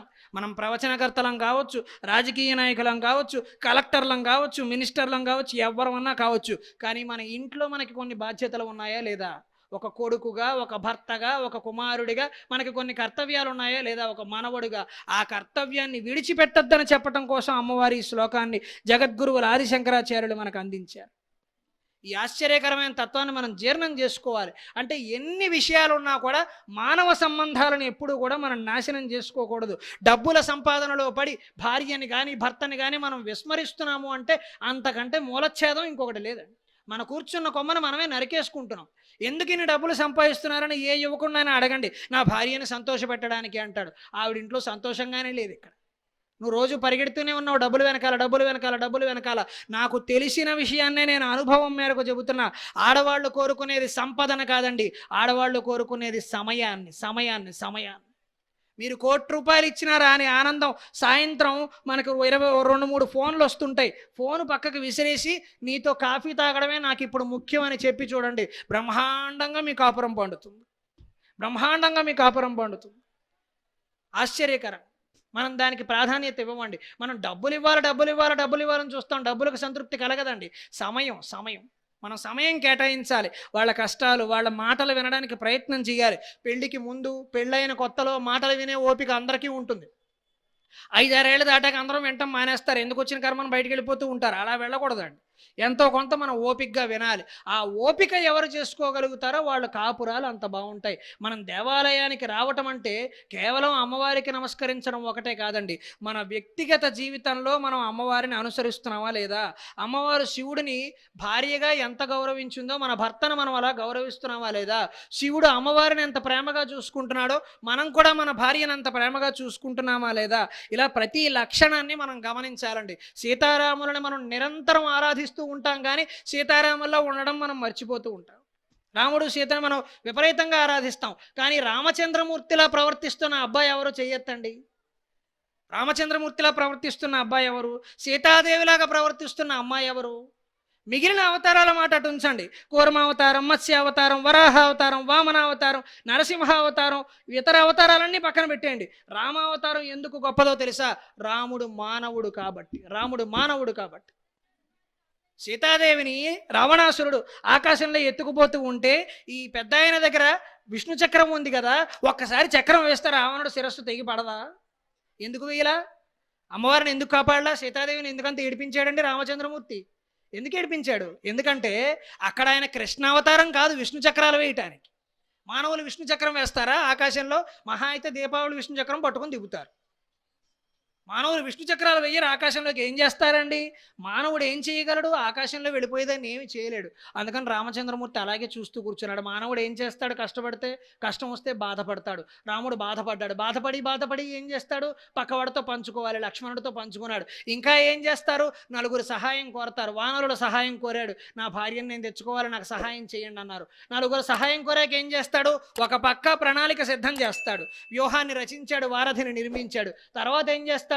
మానవుడు ఏ రకంగా యుద్ధం చేయగలడో ఆ రకమైన యుద్ధాన్ని, కృతయుగం నాటి మానవుడు ఏం చేయగలడో ఆ పనిని చేసి యుద్ధంలో జయించాడు, సీతాదేవిని తీసుకువచ్చాడు. లేకపోతే అఖిలాండ కోటి బ్రహ్మాండ నాయకుడి భార్యను తీసుకెళ్లే ధైర్యం ప్రపంచంలో ఎవరికైనా ఉందా? ఆయన దగ్గర ఉన్న ఆయుధాలు చూస్తేనే మనం నిలబడలేమే. అది మానవ అవతారం. అంటే రామచంద్రమూర్తిలాగా మనం తల్లిదండ్రుల మాటకి కట్టుబడి ఉండగలమా? రామచంద్రమూర్తిలాగా ఒకే అమ్మాయిని జీవితాంతం ప్రేమిస్తూ సంతోషంగా చూసుకోగలమా? రామచంద్రమూర్తిలాగా తండ్రి చనిపోతే అంత బాధపడగలిగి జీవితాంతం తండ్రి గురించి ఆలోచించే ప్రయత్నం మనం చేయగలమా? పితృవాక్య పరిపాలన మనం చేయగలమా? ఏకపత్ని వ్రతుడిగా మనం ఉండగలమా? ప్రజలకు మాటిస్తే, ఒక్కసారి మాటిస్తే తల తెగకోసేసినా సరే నేను మాట నిలబెట్టుకుంటానన్నాడే శ్రీరామచంద్రమూర్తి. అటువంటి మహారాజు పరిపాలించిన భారతదేశంలో మనం పుట్టాం. చిన్న పిల్లవాడికి ఇచ్చిన మాటనే మనం నిలబెట్టుకోగలమా? ప్రజలకు ఇచ్చిన మాట తర్వాత పక్కన ఉంచండి, ఇంట్లో ఇచ్చిన వాళ్ళకి మాట నిలబెట్టుకోలేకపోతున్నామండి. ఇక్కడ మాట నిలబెట్టుకోగలమా? మనం కేవలం దేవతా విగ్రహాలని గమనిస్తే సరిపోదండి. ఆ తత్వాన్ని మనం జీర్ణించుకునే ప్రయత్నం చేయాలి, మన జీవితంలోకి ఆకళింపు చేసుకునే ప్రయత్నం చేయాలి. అప్పుడు మనం ఉన్నతమైన అమ్మవారి భక్తులుగా ఎదుగుతాం. మరొక్క పద్యం చెప్పి ఒక 5 నిమిషాల్లో నేను సెలవు తీసుకునే ప్రయత్నం చేస్తాను. ఇన్ని పద్యాలు చెప్పుకున్నా సద్గుణాలను నింపుకోవాలంటే ఏం చేయాలి? అసలు సద్గుణాలంటే ఏవి? ఆపదలందు ధైర్య గుణంబు, అంచిత సంపదలందు తాల్మియున్, భూప సభాంతరాళమున పుష్కళ వాక్చతురత్వం, ఆజి మహాపటు శక్తియున్, యశమునందనురక్తియు, విద్యయందు వాంఛా పరివృద్ధియున్, ప్రకృతి సిద్ధ గుణంబులు సజ్జనాళికిన్. ఈ గుణాలన్నీ ఉండగలిగినట్లయితే మనం జీవితంలో విజయం సాధిస్తాం. ఆపదలందు ధైర్య గుణంబు. మనిషికి ధైర్యం ఎప్పుడు కావాలయ్యా అంటే సుఖాలు ఉన్నప్పుడు కాదండి, కష్టం ఉన్నప్పుడు ధైర్యం కావాలి. సుఖం ఉన్నప్పుడు చక్కగా మనం ఫార్చ్యూనర్ కారులో వెళుతున్నప్పుడు, మన దగ్గర డబ్బులు బాగా ఉన్నప్పుడు అందరూ ధైర్యవంతులే. ఎవరు కాదు ఇక్కడ, అందరూ ధైర్యవంతులే. మనం చిటికేస్తే పలికే అటెండర్ ఉంటే నేను కూడా ధైర్యవంతుడే, దానికే ఉంది. చుట్టూ ఒక్క మనిషి కూడా ఉండడు, భౌతికమైన ఆరోగ్యం బాగోదు, మానసికంగా 100 సమస్యలు పీడిస్తూ ఉంటాయి, మనుషులు మనల్ని అవమానిస్తూ ఉంటారు, మనం ప్రేమగా చెప్పినా అవతల వాడికి అర్థం కాదు, మనం తిట్టినా బాధపడిపోతూ ఉంటారు, ఎంత ప్రయత్నం చేసినా అవతల వాళ్ళకి అర్థం కాదు. ఇటువంటి పరిస్థితుల్లోనే మనిషి ధైర్యాన్ని చూపించాలి. నేను చాలా ధైర్యవంతుడిని ఎప్పుడు? లైట్లు వేసినప్పుడు కాదు, అన్ని లైట్లు ఆపేసినప్పుడు ధైర్యవంతుడు అయితే చెప్పు. అన్ని లైట్లు ఆపేసినప్పుడు అయితే ధైర్యవంతుడు అయితే చెప్పు. ధైర్యం అంటే ఎప్పుడు? కష్టాలు వచ్చినప్పుడు. ఆపదలందు ధైర్య గుణంబు. నేను ఎప్పుడు ధైర్యవంతుడిని అవసరంలా, కష్టం వచ్చినప్పుడు ధైర్యవంతుడుగా కదా చూపించు. ఇన్ని రోజులు చదువుకున్నావు కదా, చాగంటి వారు, గరికిపాటి వారు, సామవేదం వారు 30 ఏళ్ల బట్టి మైకుల్లో చెబుతున్నారు కదా, ఎంతో ఉత్సాహాన్ని మనకు కలిగిస్తున్నారు కదా. కానీ చిన్న కష్టం రాగానే ఆత్మహత్యలు చేసేసుకుంటున్నారే. 20 ఏళ్ల పిల్లలు, 19 ఏళ్ల పిల్లలు ఆత్మహత్యలు చేసేసుకుంటున్నారే. ఒక తరానికి మనం ధైర్యాన్ని నేర్పించలేకపోతున్నామే. ఒక తరానికి. దానికి ఒకటే మార్గం అండి, గుర్తుపెట్టుకోవాలి. ఇక్కడ ఉన్న పెద్దవాళ్ళందరూ గుర్తుపెట్టుకోవాలి. ఈ నైతికమైన విలువలు మన యువతరానికి అందాలంటే వాడు ఇంజనీరింగ్ చదివినా, మెడిసిన్ చదివినా, ఏ చదువు చదివినా తెలుగు ఖచ్చితంగా ఒక పేపర్ వాడు చదువు పూర్తయ్యే వరకు ఉండవలసిందే. తెలుగు ఒక పేపర్ ఉండాలి. అందులో ఈ పద్యాలు చెబుతారు. ఈ పద్యాలు జరిపితే ఆపరేషన్ చేశాము, అది ప్రయోగం సఫలం కాలేదు, విఫలం అయింది, ఏం చేయాలో పద్యం చెబుతుంది. నీరసపడకూడదని పద్యం చెబుతుంది. ఒక ప్రయోగం విఫలమవగానే ఆత్మహత్య చేసేసుకుంటానంటే అలాగా? ఆపదలందు ధైర్య గుణంబు అంచిత సంపదలందు తాల్మియున్. మనిషికి ఓర్పు అనే గుణం కావాలి. అది ఎప్పుడో తెలుసా? బాగా డబ్బులు వచ్చినప్పుడు. పేదవాళ్లకు ఓర్పు ఎలాగో ఉంటుంది. ఎందుకని? మనకు ఉన్నదే 5,000, ఈ నెలలో మనం ఎంత ఖర్చు పెట్టగలం? పెట్టలేము. అందుకని 3,000లోనే సర్దుకుందాం. ఏదో దేవాలయంలో ఈరోజు భోజనం పెడతారట, అందరినీ పిలిచారట, అక్కడ చేసేద్దాం. పేదవాళ్ళకి ఓర్పు నన్ను నేర్పక్కర్లా. భూదేవికి ఉన్నంత ఓర్పు భారతదేశంలో పేదవాళ్ళకి, రైతులకి ఉంది ఇవాళ. వాళ్ళకి మనం ఓర్పు నేర్పక్కర్లా. ఓర్పు ఎవరికి కావాలంటే బాగా డబ్బులు వచ్చినప్పుడు ఓర్పు కావాలి. ఎందుకంటే బాగా డబ్బులు వస్తే మనకి కింద పైన తెలియదు, ఎగరేస్తూ ఉంటాం ఇక్కడ. ఇష్టం వచ్చినట్టు ఖర్చు పెడుతూ ఉంటాం. అలా ఖర్చు పెట్టేయకూడదు. డబ్బులు వచ్చేయి, దాన్ని జాగ్రత్తగా నిలకడగా కొంచెం పొదుపు చేసుకోవాలి. ఒక 25% పొదుపు చేయాలి. ఒక 25% దాన ధర్మాల కోసం పక్కకు పెట్టుకోవాలి. 50% మనం హాయిగా ఖర్చు పెట్టుకోవచ్చు. నేను చేసే ఉద్యోగంలో నాకు 50,000 వస్తే నేను దాన్ని 4 భాగాలు చేస్తాను. 12,500 దానం చేయాలి. 12,500 దాచుకోవాలి. మిగిలిన 50,000లో నేను ఆవిడ సంతోషంగా ఉండాలి. 50,000లో ఎంత సంతోషంగా ఉండగలమో అంతవరకు. 50,000కి 4 కోట్ల వెళ్ళా రాదు, అద్దిల్లు వస్తుంది, అందులోనే సంతోషంగా ఉంటుంది. సంతోషం ఇంట్లో లేదు, నీ ఒంట్లో ఉంది, నీ మనస్సులో. నువ్వు సంతోషంగా ఉండగలిగితే పూరి గుడిసెలో కూడా సంతోషంగా ఉండవచ్చు. మనకి సంపదలు లేకపోయినా ఏముంది లేవయ్యా, పూరి గుడిసె అయితే ఏముంది, ప్రేమగా మాట్లాడడానికి నువ్వు ఉన్నావు కదా అని భార్య అంటే, ఎందుకంటే 4 కోట్ల వెళ్ళా నాకు అర్థం కాదు. 4 కోట్ల వెళ్ళాలో భార్య వేరే గదిలో, నువ్వు ఈ గదిలో కూర్చున్నావు, ఆనందం ఉందా? దేనికి ఖర్చు పెట్టేవి 4 కోట్లు ఇక్కడ? అంటే ఆనందం నువ్వు డబ్బుతో కొనలేవు. నీ వ్యక్తిగతం అంటే నీ మనస్సు నీ అదుపులో ఉంటే 1 కోటి రూపాయలు ఉన్నా ఒకటే ఆనందం, 1 కోటి రూపాయలు పోయినా ఒకటే ఆనందం. ఆనందంగా ఉండగలగాలి కదా. మరి ఓర్పు మనిషికి ఎప్పుడు అవసరమయ్యా అంటే బాగా సంపదలు వచ్చినప్పుడే ఓర్పు కావాలి. ఆపదలందు ధైర్యగుణం వంచిత సంపదలందు తాల్మీన్ భూప సభాంతరాళమున పుష్కల వాక్చతురత్వము ఆజిబాహాపటు శక్తియున్. చాలామంది అవసరం లేని చోట మాట్లాడుతూనే ఉంటారు. ఒక వేదిక, ఒక మైక్ ఇచ్చి మాట్లాడమన్నాం అనుకోండి, వాళ్ళని నలుగురు ముందు మరి మాట్లాడాలంటే మరి ఆ యొక్క దేశం యొక్క మరి పరిస్థితి యొక్క అంట. ఎందుకు ఇంట్లో మాట్లాడుతూనే ఉన్నావు, ఇక్కడ ఆపమంటే ఆపవు. ఇక్కడ మాట్లాడుతూనే ఉంటారు 24 గంటలు. భగవాన్ రమణ మహర్షుల వారు చెబుతారు, మౌనంగా ఉండడం అంటే మాట్లాడకపోవటం కాదు, మాట్లాడాలని అనిపించకపోవడం. చాలామంది మౌనంగా ఉండడం అంటే నువ్వు మూతికి బ్లాస్టర్ వేసుకోవటం అనుకుంటా. మౌనవ్రతం అంటే అంటారు. ఏం నీకు మాట్లాడాలనే ఉంది ఇక్కడ, తెలిసిపోతావు. వాడు ఏదో బూరి పట్టుకొచ్చాడు, బొబ్బట్టు ఇంకేమి మాట్లాడాలనే ఉంది ఇక్కడ. ఎందుకు? మాట్లాడాలని అనిపించకపోవటం మౌనం, కానీ మాట్లాడకపోవటం కాదు. భూప సభాంతరాళమన పుష్కల వాక్చతురత్వము ఆజిబాహాపటు శక్తియును. మీకు మాట్లాడటానికి ఒక అవకాశం వచ్చింది, ఒక మైకు దొరికింది, పెద్దవాళ్ళ ముందు మాట్లాడే అవకాశం వచ్చింది, చేతగొట్టి పారే. నువ్వు అవతల వాళ్ళు తెలిపోవాలి, మాట్లాడే నీకు అవకాశం వచ్చింది కదా. ఇక్కడ నీ సంభాషణ నైపుణ్యం, కమ్యూనికేషన్ స్కిల్స్ అంతా చూపించు. అవకాశం దొరికింది. అవసరం లేని చోట మాట్లాడవలసిన అవసరం లేదు. ఆజిబాహాపటు శక్తి, నేను చాలా బలవంతుణ్ణి, గుద్దితే గోడ బద్దలైపోతుంది, కబుర్లు చెప్పడం కాదు. అవకాశం వచ్చింది, ఎవరో దొండగులు ఇంట్లోకి వచ్చారు, కనీసం ఒక్కడైనా కొట్టు, నలుగురిని కాకపోయినా ఒక్కడైనా కొట్టు. ఇన్ని రోజులు చెప్పావు ఇక్కడ భార్యకి, నేను వీరాధి వీరుణ్ణి, గుద్దితే గోడ బద్దలైపోతుంది అని చెప్పావు. అవకాశం వచ్చినప్పుడు రుజువు చేసుకోవాలి కదా. ఆజిబాహాపటు శక్తి అంటే యుద్ధంలో నీ శక్తిని ఉపయోగించి తీరాలి. యుద్ధంలో నేను ఉపయోగించాలంటే కుదరదు. మరి యుద్ధం వచ్చింది, ఇక్కడ దెబ్బలాడాలి, తప్పదు. యశమునందనురక్తియు విద్యయందు వాంఛా పరివృద్ధిని యశము.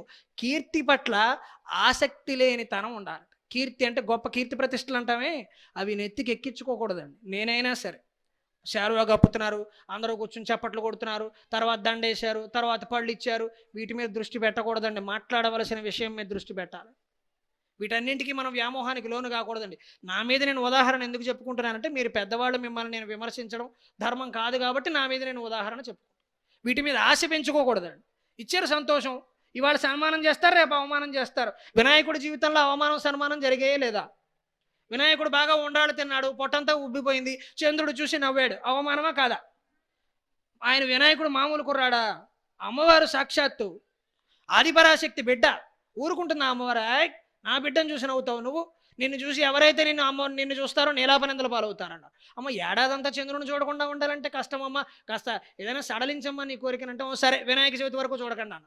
అమ్మ, వినాయక చవితి రోజు కూడా కృష్ణుడు కూడా చూసేసాడమ్మా, ఏం చెప్పమంటావమ్మ, పాలల్లో బింబం చూశాడు, ఏం చెప్పమంటావమ్మ అంటే, "సరే, ఏ వినాయకుడిని అయితే మీరు అవమానించారో ఆయన ఆకారం చూసి నవ్వారు కదా, అంటే పొట్ట లావుగా ఉంది, పొట్టిగా ఉన్నాడు అంటే మనం ఆకారం చూసి కొంతమందికి పొట్ట ఉంది, బట్టతల ఉంది, లేకపోతే అమ్మాయి లావుగా ఉందని మనం నవ్వుతామే, అలా నవ్వకూడదు. రంగు చూసి ఆకారం చూసి ఎప్పుడు నవ్వకూడదు. రంగు చూసి అసలే మాట్లాడొద్దండి. మన భారతీయ ధర్మం ఏం చెబుతోంది, హిందూ ధర్మం ఏం చెబుతోంది అయ్యా అంటే, తెల్లగా ఉన్న వాళ్ళు అందగాళ్ళు కాదు, నల్లగా ఉన్న వాళ్ళు మాత్రమే అందగాళ్ళు అని చెప్పిన ఏకైక ధర్మం హిందూ ధర్మం. ఎవడు అందగాడంటే మీకు ఏ పేరు గుర్తొస్తుంది చెప్పండి? రాముడు, కృష్ణుడు, మన్మధుడు, వీడు ముగ్గురు తప్పిస్తే ఇంకెవరు అందగాళ్ళు లేరు. వాళ్ళు ముగ్గురు చక్కగా తారు పోసినట్టు నల్లగా ఉంటారు. కృష్ణుడు అనగానే చాలామంది స్కూల్లో ఫ్యాన్సీ డ్రెస్ కాంపిటీషన్కి పిల్లాడిని ఏషియన్ పెయింట్స్ బ్లూ కలర్ డబ్బాలో ముంచి బయటకు తీస్తూ ఉంటారు. బ్లూ కలర్ అంటారు. నీలము అంటే బ్లూ కాదు, నీల శబ్దానికి సంస్కృతంలో ఉన్న అర్థం నలుపు. అంటే కృష్ణుడికి మీరు తెల్లగా ఉన్న పిల్లాడికి బ్లూ పెయింట్ కొట్టక్కర్లా, నల్లగా ఉన్న పిల్లాడికి చక్కగా చేతిలో వేణువు తగిలిస్తే వాడు కృష్ణుడు అయిపోతాడు. కృష్ణుడికి ఏం చేయాలి? ఫ్యాన్సీ డ్రెస్ కాంపిటీషన్ అంటే నల్లగా ఉన్న పిల్లాడిని ఎంచుకోవాలి, కృష్ణుడు తెల్లగా ఉండడం. అంటే మన హిందూ ధర్మం ఏం చెబుతోంది? నల్లగా ఉన్న వాళ్ళే అందగాళ్ళు, తెల్లగా ఉన్న వాళ్ళు అందగాళ్ళు కాదు, నాతో సహా. నల్లగా ఉన్నవాళ్ళే అందగాళ్ళు. మనకి వర్ణ వివక్ష లేదండి, మనకి ఆకార వివక్ష ఉందా? పొట్ట ఎక్కువ ఉంది, బట్టతల ఉంది, అమ్మాయి లావుగా ఉంది, ఇలా చూసి మనం మాట్లాడవచ్చునా, అవహేళన చేయవచ్చునా? చేయకూడదు. వినాయకుడిని అలా చేసినందుకే చంద్రుడికి అవమానం జరిగింది. అవమానం జరిగిన చోటే మళ్ళీ సన్మానం జరిగిందా లేదా? వినాయకుడికి పూజ చేయాలంటే మీరు అమ్మవారికి నమస్కరించడం కంటే ముందు ఎవరికి నమస్కరించాలి? వినాయకుడికి నమస్కరించాలి. శివుడికి నమస్కరించడం కంటే ముందు వినాయకుడికి నమస్కరించాలి. ఏ దేవతకు నమస్కరించడానికి ముందైనా మీరు వినాయకుడికి నమస్కరించి తీరవలసిందే. అంటే ఎక్కడ అవమానం జరిగిందో అక్కడ సన్మానం మళ్ళీ జరుగుతుంది. అందుకని సన్మానాలను ప్రేమిస్తూ కూర్చోకి, ఇక్కడ అవమానం కూడా రేపు వస్తుంది. ఇవాళ సన్మానం జరిగింది, రేపు అవమానం జరగచ్చు, ఎల్లుండి మళ్ళీ సన్మానం జరగచ్చు. అన్నింటినీ ఒకలాగే తీసుకో. అవమానం జరిగింది, అమ్మవారి ప్రసాదం. సన్మానం జరిగింది, అమ్మవారి ప్రసాదం అని తేలిగ్గానే తీసుకో. యశమునందనురక్తి అంటే ఎదగాలి, కష్టపడాలి, జీవితంలో పైకి ఎదగాలని కోరుకోవాలి. కానీ ఇదే శాశ్వతం అనుకోవద్దండి. నేను ఈ స్టేటస్ లేకపోతే ఉండలేను, ఇంత డబ్బులు లేకపోతే ఉండలేను, నా కారు లేకపోతే నేను ఉండలేను. ఏం లేకపోయినా ఉండగలగాలి మిత్రమా. కారు ఉండదు, మనిషే ఉండడు, కారు ఎక్కడికి ఉంటుంది? మనిషే ఉండడు, ఎప్పుడు వెళ్ళిపోతాడో తెలియదు. తెలుసునా ఎవరికైనా తేదీ? ఎప్పుడు వెళ్ళిపోతామో తెలియదు. మరి ఏం వ్యామోహం పెంచుకుంటామండి? దేని మీద పెంచుకునేందుకు అవకాశము లేదే, ఎప్పుడప్పుడు వెళ్ళిపోక తప్పదే. యశమునందనురక్తియు విద్యయందు వాంఛా పరివృద్ధియున్ ప్రకృతి సిద్ధగుణంబులు సజ్జనాళికి. మంచి వాళ్ళకి ఆభరణాలు ఏమిటాయి అంటే చివరిగా చెప్పారు విద్య. ఏ విద్య? మ్యాథ్స్, ఫిజిక్స్, కెమిస్ట్రీ మాత్రమే కాదండి. అసలైన విద్య ఏది అంటే, నిన్ను నీ వెరుగుమా నీవే దైవం బని విశ్వమంతకు చాటు వేదభూమి. నేను మొదలుపెట్టిన పద్యం దగ్గరే ఆపుతున్నా. అసలైన విద్య ఏమిటయ్యా అంటే, మనిషి భగవంతుడు తనలోనే ఉన్నాడని తెలుసుకోగలగడమే అసలైన విద్య. అసలైన విద్య మ్యాథ్స్, ఫిజిక్స్, కెమిస్ట్రీ కాదండి. అవి కూడా విద్యలే. కానీ అసలైన విద్య ఏంటి? మనిషి జన్మ ఎందుకు ఎత్తాడు? డాక్టర్ అవ్వడానికి, పోలీస్ అవ్వడానికి కాదు. మనిషి తానెవరో తెలుసుకోవటం కోసం జన్మ ఎత్తాడు. ఆ అవకాశం కుక్కకు లేదు, నక్కకు లేదు, సాధు జంతువు అయినటువంటి ఆవుకు కూడా లేదు. ఎవరికి ఉంది అవకాశం? మనిషికి మాత్రమే ఉంది. మనిషికి ఏది మంచి ఏది చెడు, ఏది మంచి ఏది చెడు బేరీజు వేసుకునే తెలివితేటలు ఉన్నాయి. ఆవుకు లేదు. ఆవు పుస్తకం చూస్తే ఏం చేస్తుందండి? తినేస్తుందండి. మనిషి పుస్తకం చూస్తే ఏం చేస్తాడండి? చదువుతాడు. పుస్తకాలు ఉంటే చదవగలడు. అంటే మనిషి జ్ఞానాన్ని సంపాదించగలడు. ఎలా సంపాదిస్తాడు? చెవుల ద్వారా వినగలడు, కళ్ళ ద్వారా చూడగలడు, నోటి ద్వారా మాట్లాడగలడు, శ్వాసల ద్వారా మంచి వాయువులని పీల్చుకోగలడు.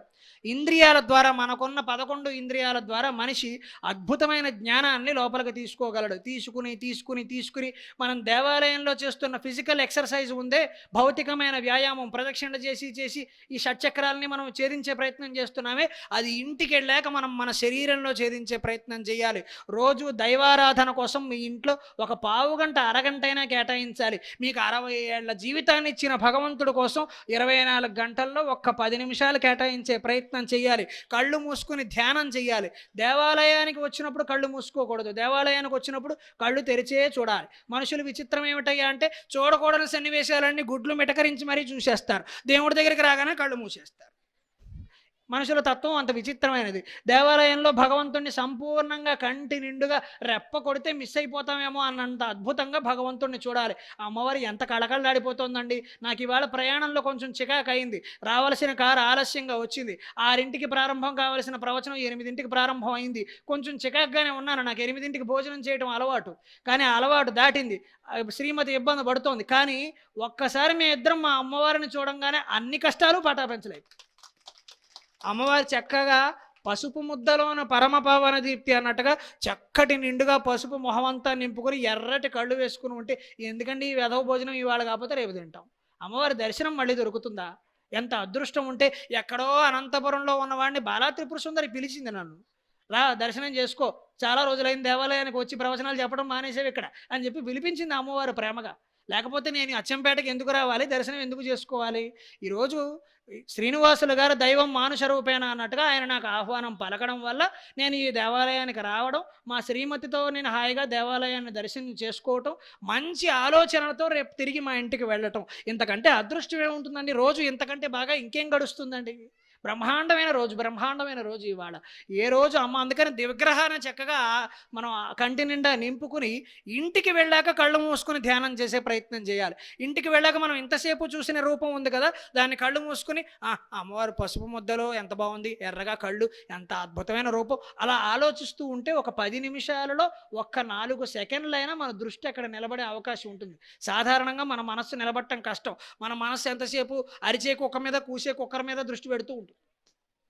కానీ దృష్టి కుదరడం కష్టం, కుదుర్చుకోవాలి, ప్రయత్నం చేయాలి. అమ్మ నేను ప్రయత్నం చేస్తా. ఈ వెధవ కుక్కర్ ఉంటూనే ఉంటుంది, రోజుకు 6 సార్లు పోగుతాం, తింటూనే ఉన్నాం. ఎంతైతే సరిపోతుంది ఇక్కడ, అది పట్టించుకోవద్దు. అమ్మ అవకాశం దొరికింది. ఈ 10 నిమిషాలు మాత్రం ప్రపంచం అల్లకల్లోలం అయిపోయినా నేను అమ్మవారు ఇంకెవరు లేరు ఇక్కడ. నేను అమ్మవారు ఇంకోటి లేదు, అంతే. అంత పట్టుదలగా మనం ప్రయత్నం చేస్తే ఎప్పుడో ఒకసారి గురి కుదురుతుంది. ఆ గురి కుదరడం రేపే కుదరచ్చు, 60 ఏళ్ళకు కానీ కుదరకపోవచ్చు, మన చేతిలో లేదు. కానీ ప్రయత్నం చేయటం మన వంతు. ఆ ప్రయత్నం చేసేందుకు నా ఈ ప్రసంగం ఏమాత్రం ఉపయోగపడినా, 9 దాటినా భోజనం వేళ అవుతున్నా కూడా పెద్దవాళ్ళందరూ నన్ను ఆశీర్వదిస్తూ ఇక్కడే ఓపికగా కూర్చున్నారు. అక్కడ చక్కగా తెల్ల కాగితం మీద నల్ల చుక్కల్లాగా అక్కడక్కడ యువతరం కూడా కనబడుతూ ఉన్నారు. ఇంత ఆలస్యం అయిపోయినా కూడా వారందరికీ నేను ప్రత్యేకమైన కృతజ్ఞతలు తెలియజేస్తూ ఉన్నా.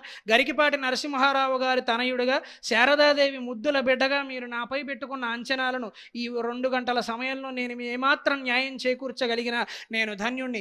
నాకు ఈ 4 మాటలు నేర్పిన మా తల్లిదండ్రులు ధన్యులు. స్వస్తి.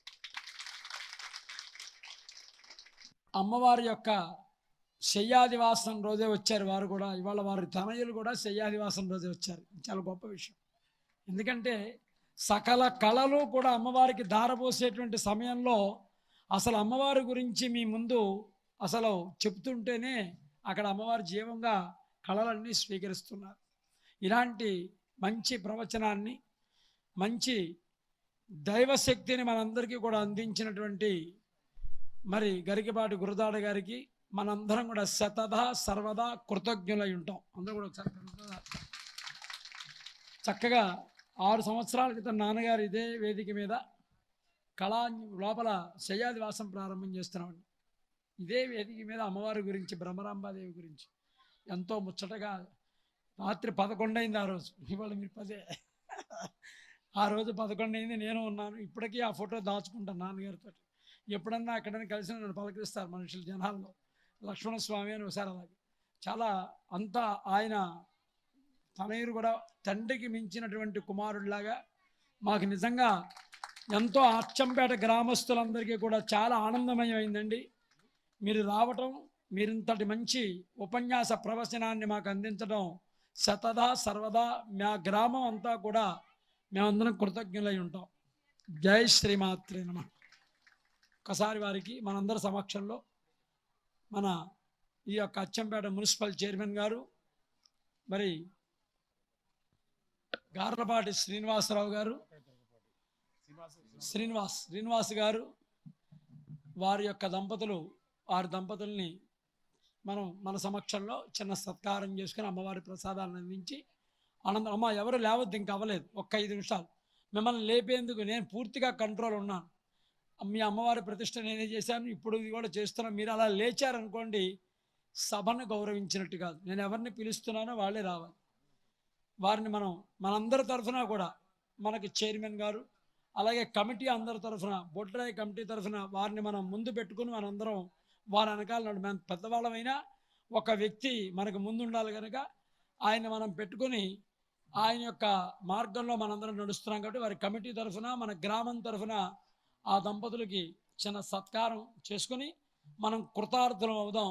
తిరిగి మళ్ళీ అమ్మవారు ఎప్పుడు పిలిస్తే అప్పుడు గరికపాటి గురదాడ గారిని మనందరం పిలుచుకొని ఒకరోజు సరిపోదండి, ఒక 3 రోజులైనా సరే మా ఊళ్ళో ఉండి మంచి ప్రవచనాన్ని రామాయణం కానీ భారతం కానీ భాగవతం కానీ ఇవ్వటానికి మాకు ఒక అవకాశాన్ని కల్పించవలసిందిగా గ్రామస్తులందరి తరఫున మిమ్మల్ని వేడుకుంటున్నాం. గరికపాటి నరసింహారావు గారిని తీసుకొద్దామని ప్రయత్నించాము, కానీ గరికపాటి నరసింహారావు గారు ఎక్కడ అవుట్ ఆఫ్ కంట్రీ వెళ్తున్నారని వాళ్ళ అబ్బాయి గారిని ఈరోజు తీసుకొచ్చాము. వాళ్ళ అబ్బాయి గారు కూడా వాళ్ళ నాన్నగారిని మరిపించారు. చాలా సంతోషం. అచ్చంపేట ప్రజలు ఎప్పటికీ మర్చిపోరు మీ ప్రవచనాలను. కాబట్టి మాకు ఒకసారి దసరా నవరాత్రుల్లో కొంచెం ఎక్కువ సమయం ఇస్తే బాగుంటుందని కొంతమంది కోరిక. ముందుగా బ్రహ్మరా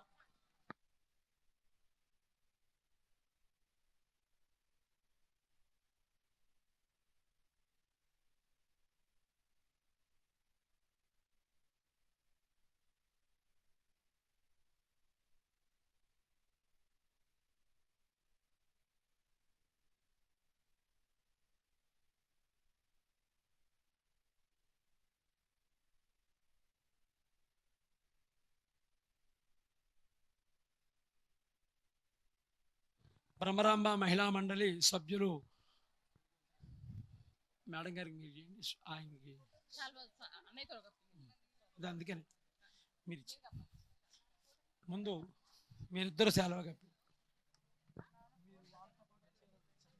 మీరు అమ్మా మీరు అంతమంది ఎక్కద్దు పైకి కింద దిగమ్మా. మీరెవరు పైకి పడిపోతుంది దిగాలి. ముగ్గురునే రమ్మన్నాను. సాధే యువోరచ్ఛిద్రామంతవో హసర్గాః అవాతిరతమనుతాని విస్మృతేన మిత్రావరుణా సచేధే వస్త్రమాచ్ఛాద్య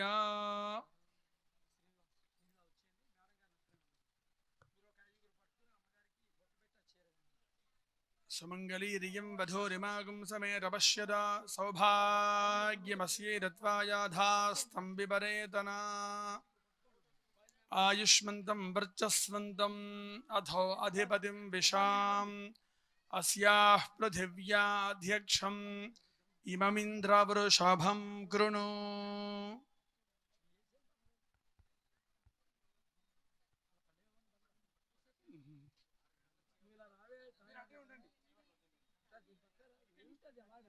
వద్దామా వెళ్దామా వద్దండి మళ్ళీ తర్వాత నన్ను అడిగేస్తావు. ఓకేనా? వదిలేండి, మీరంతా వదిలేండి. ఏమి లేదు, మీరు కావాలంటే అలా వెనక్కి నుంచిన ఫోటో దిగండి. గ్రూప్ ఫోటో అమ్మ రాధిక ఇలా కవర్లో పెట్టి మేడం గారు మన ఇంటికి తీసుకెళ్ళి శాస్త్రి వెంకట శాస్త్రి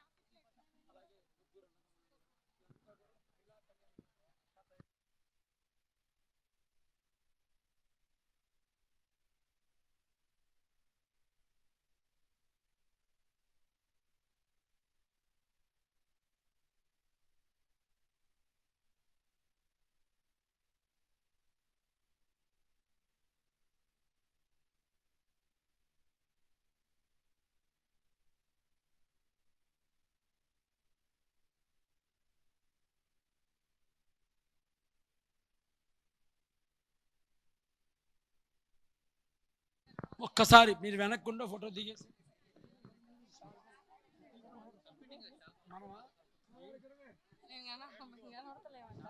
అమ్మ కవర్లో పెట్టుకున్నారా? రాధిక మీరు సార్తో పాటు ఉండాలి. సార్ కారులో ఎదిగారు. శ్రీమతి మీరు ఇంట్లో టిఫిన్ అరేంజ్ చేస్తాం.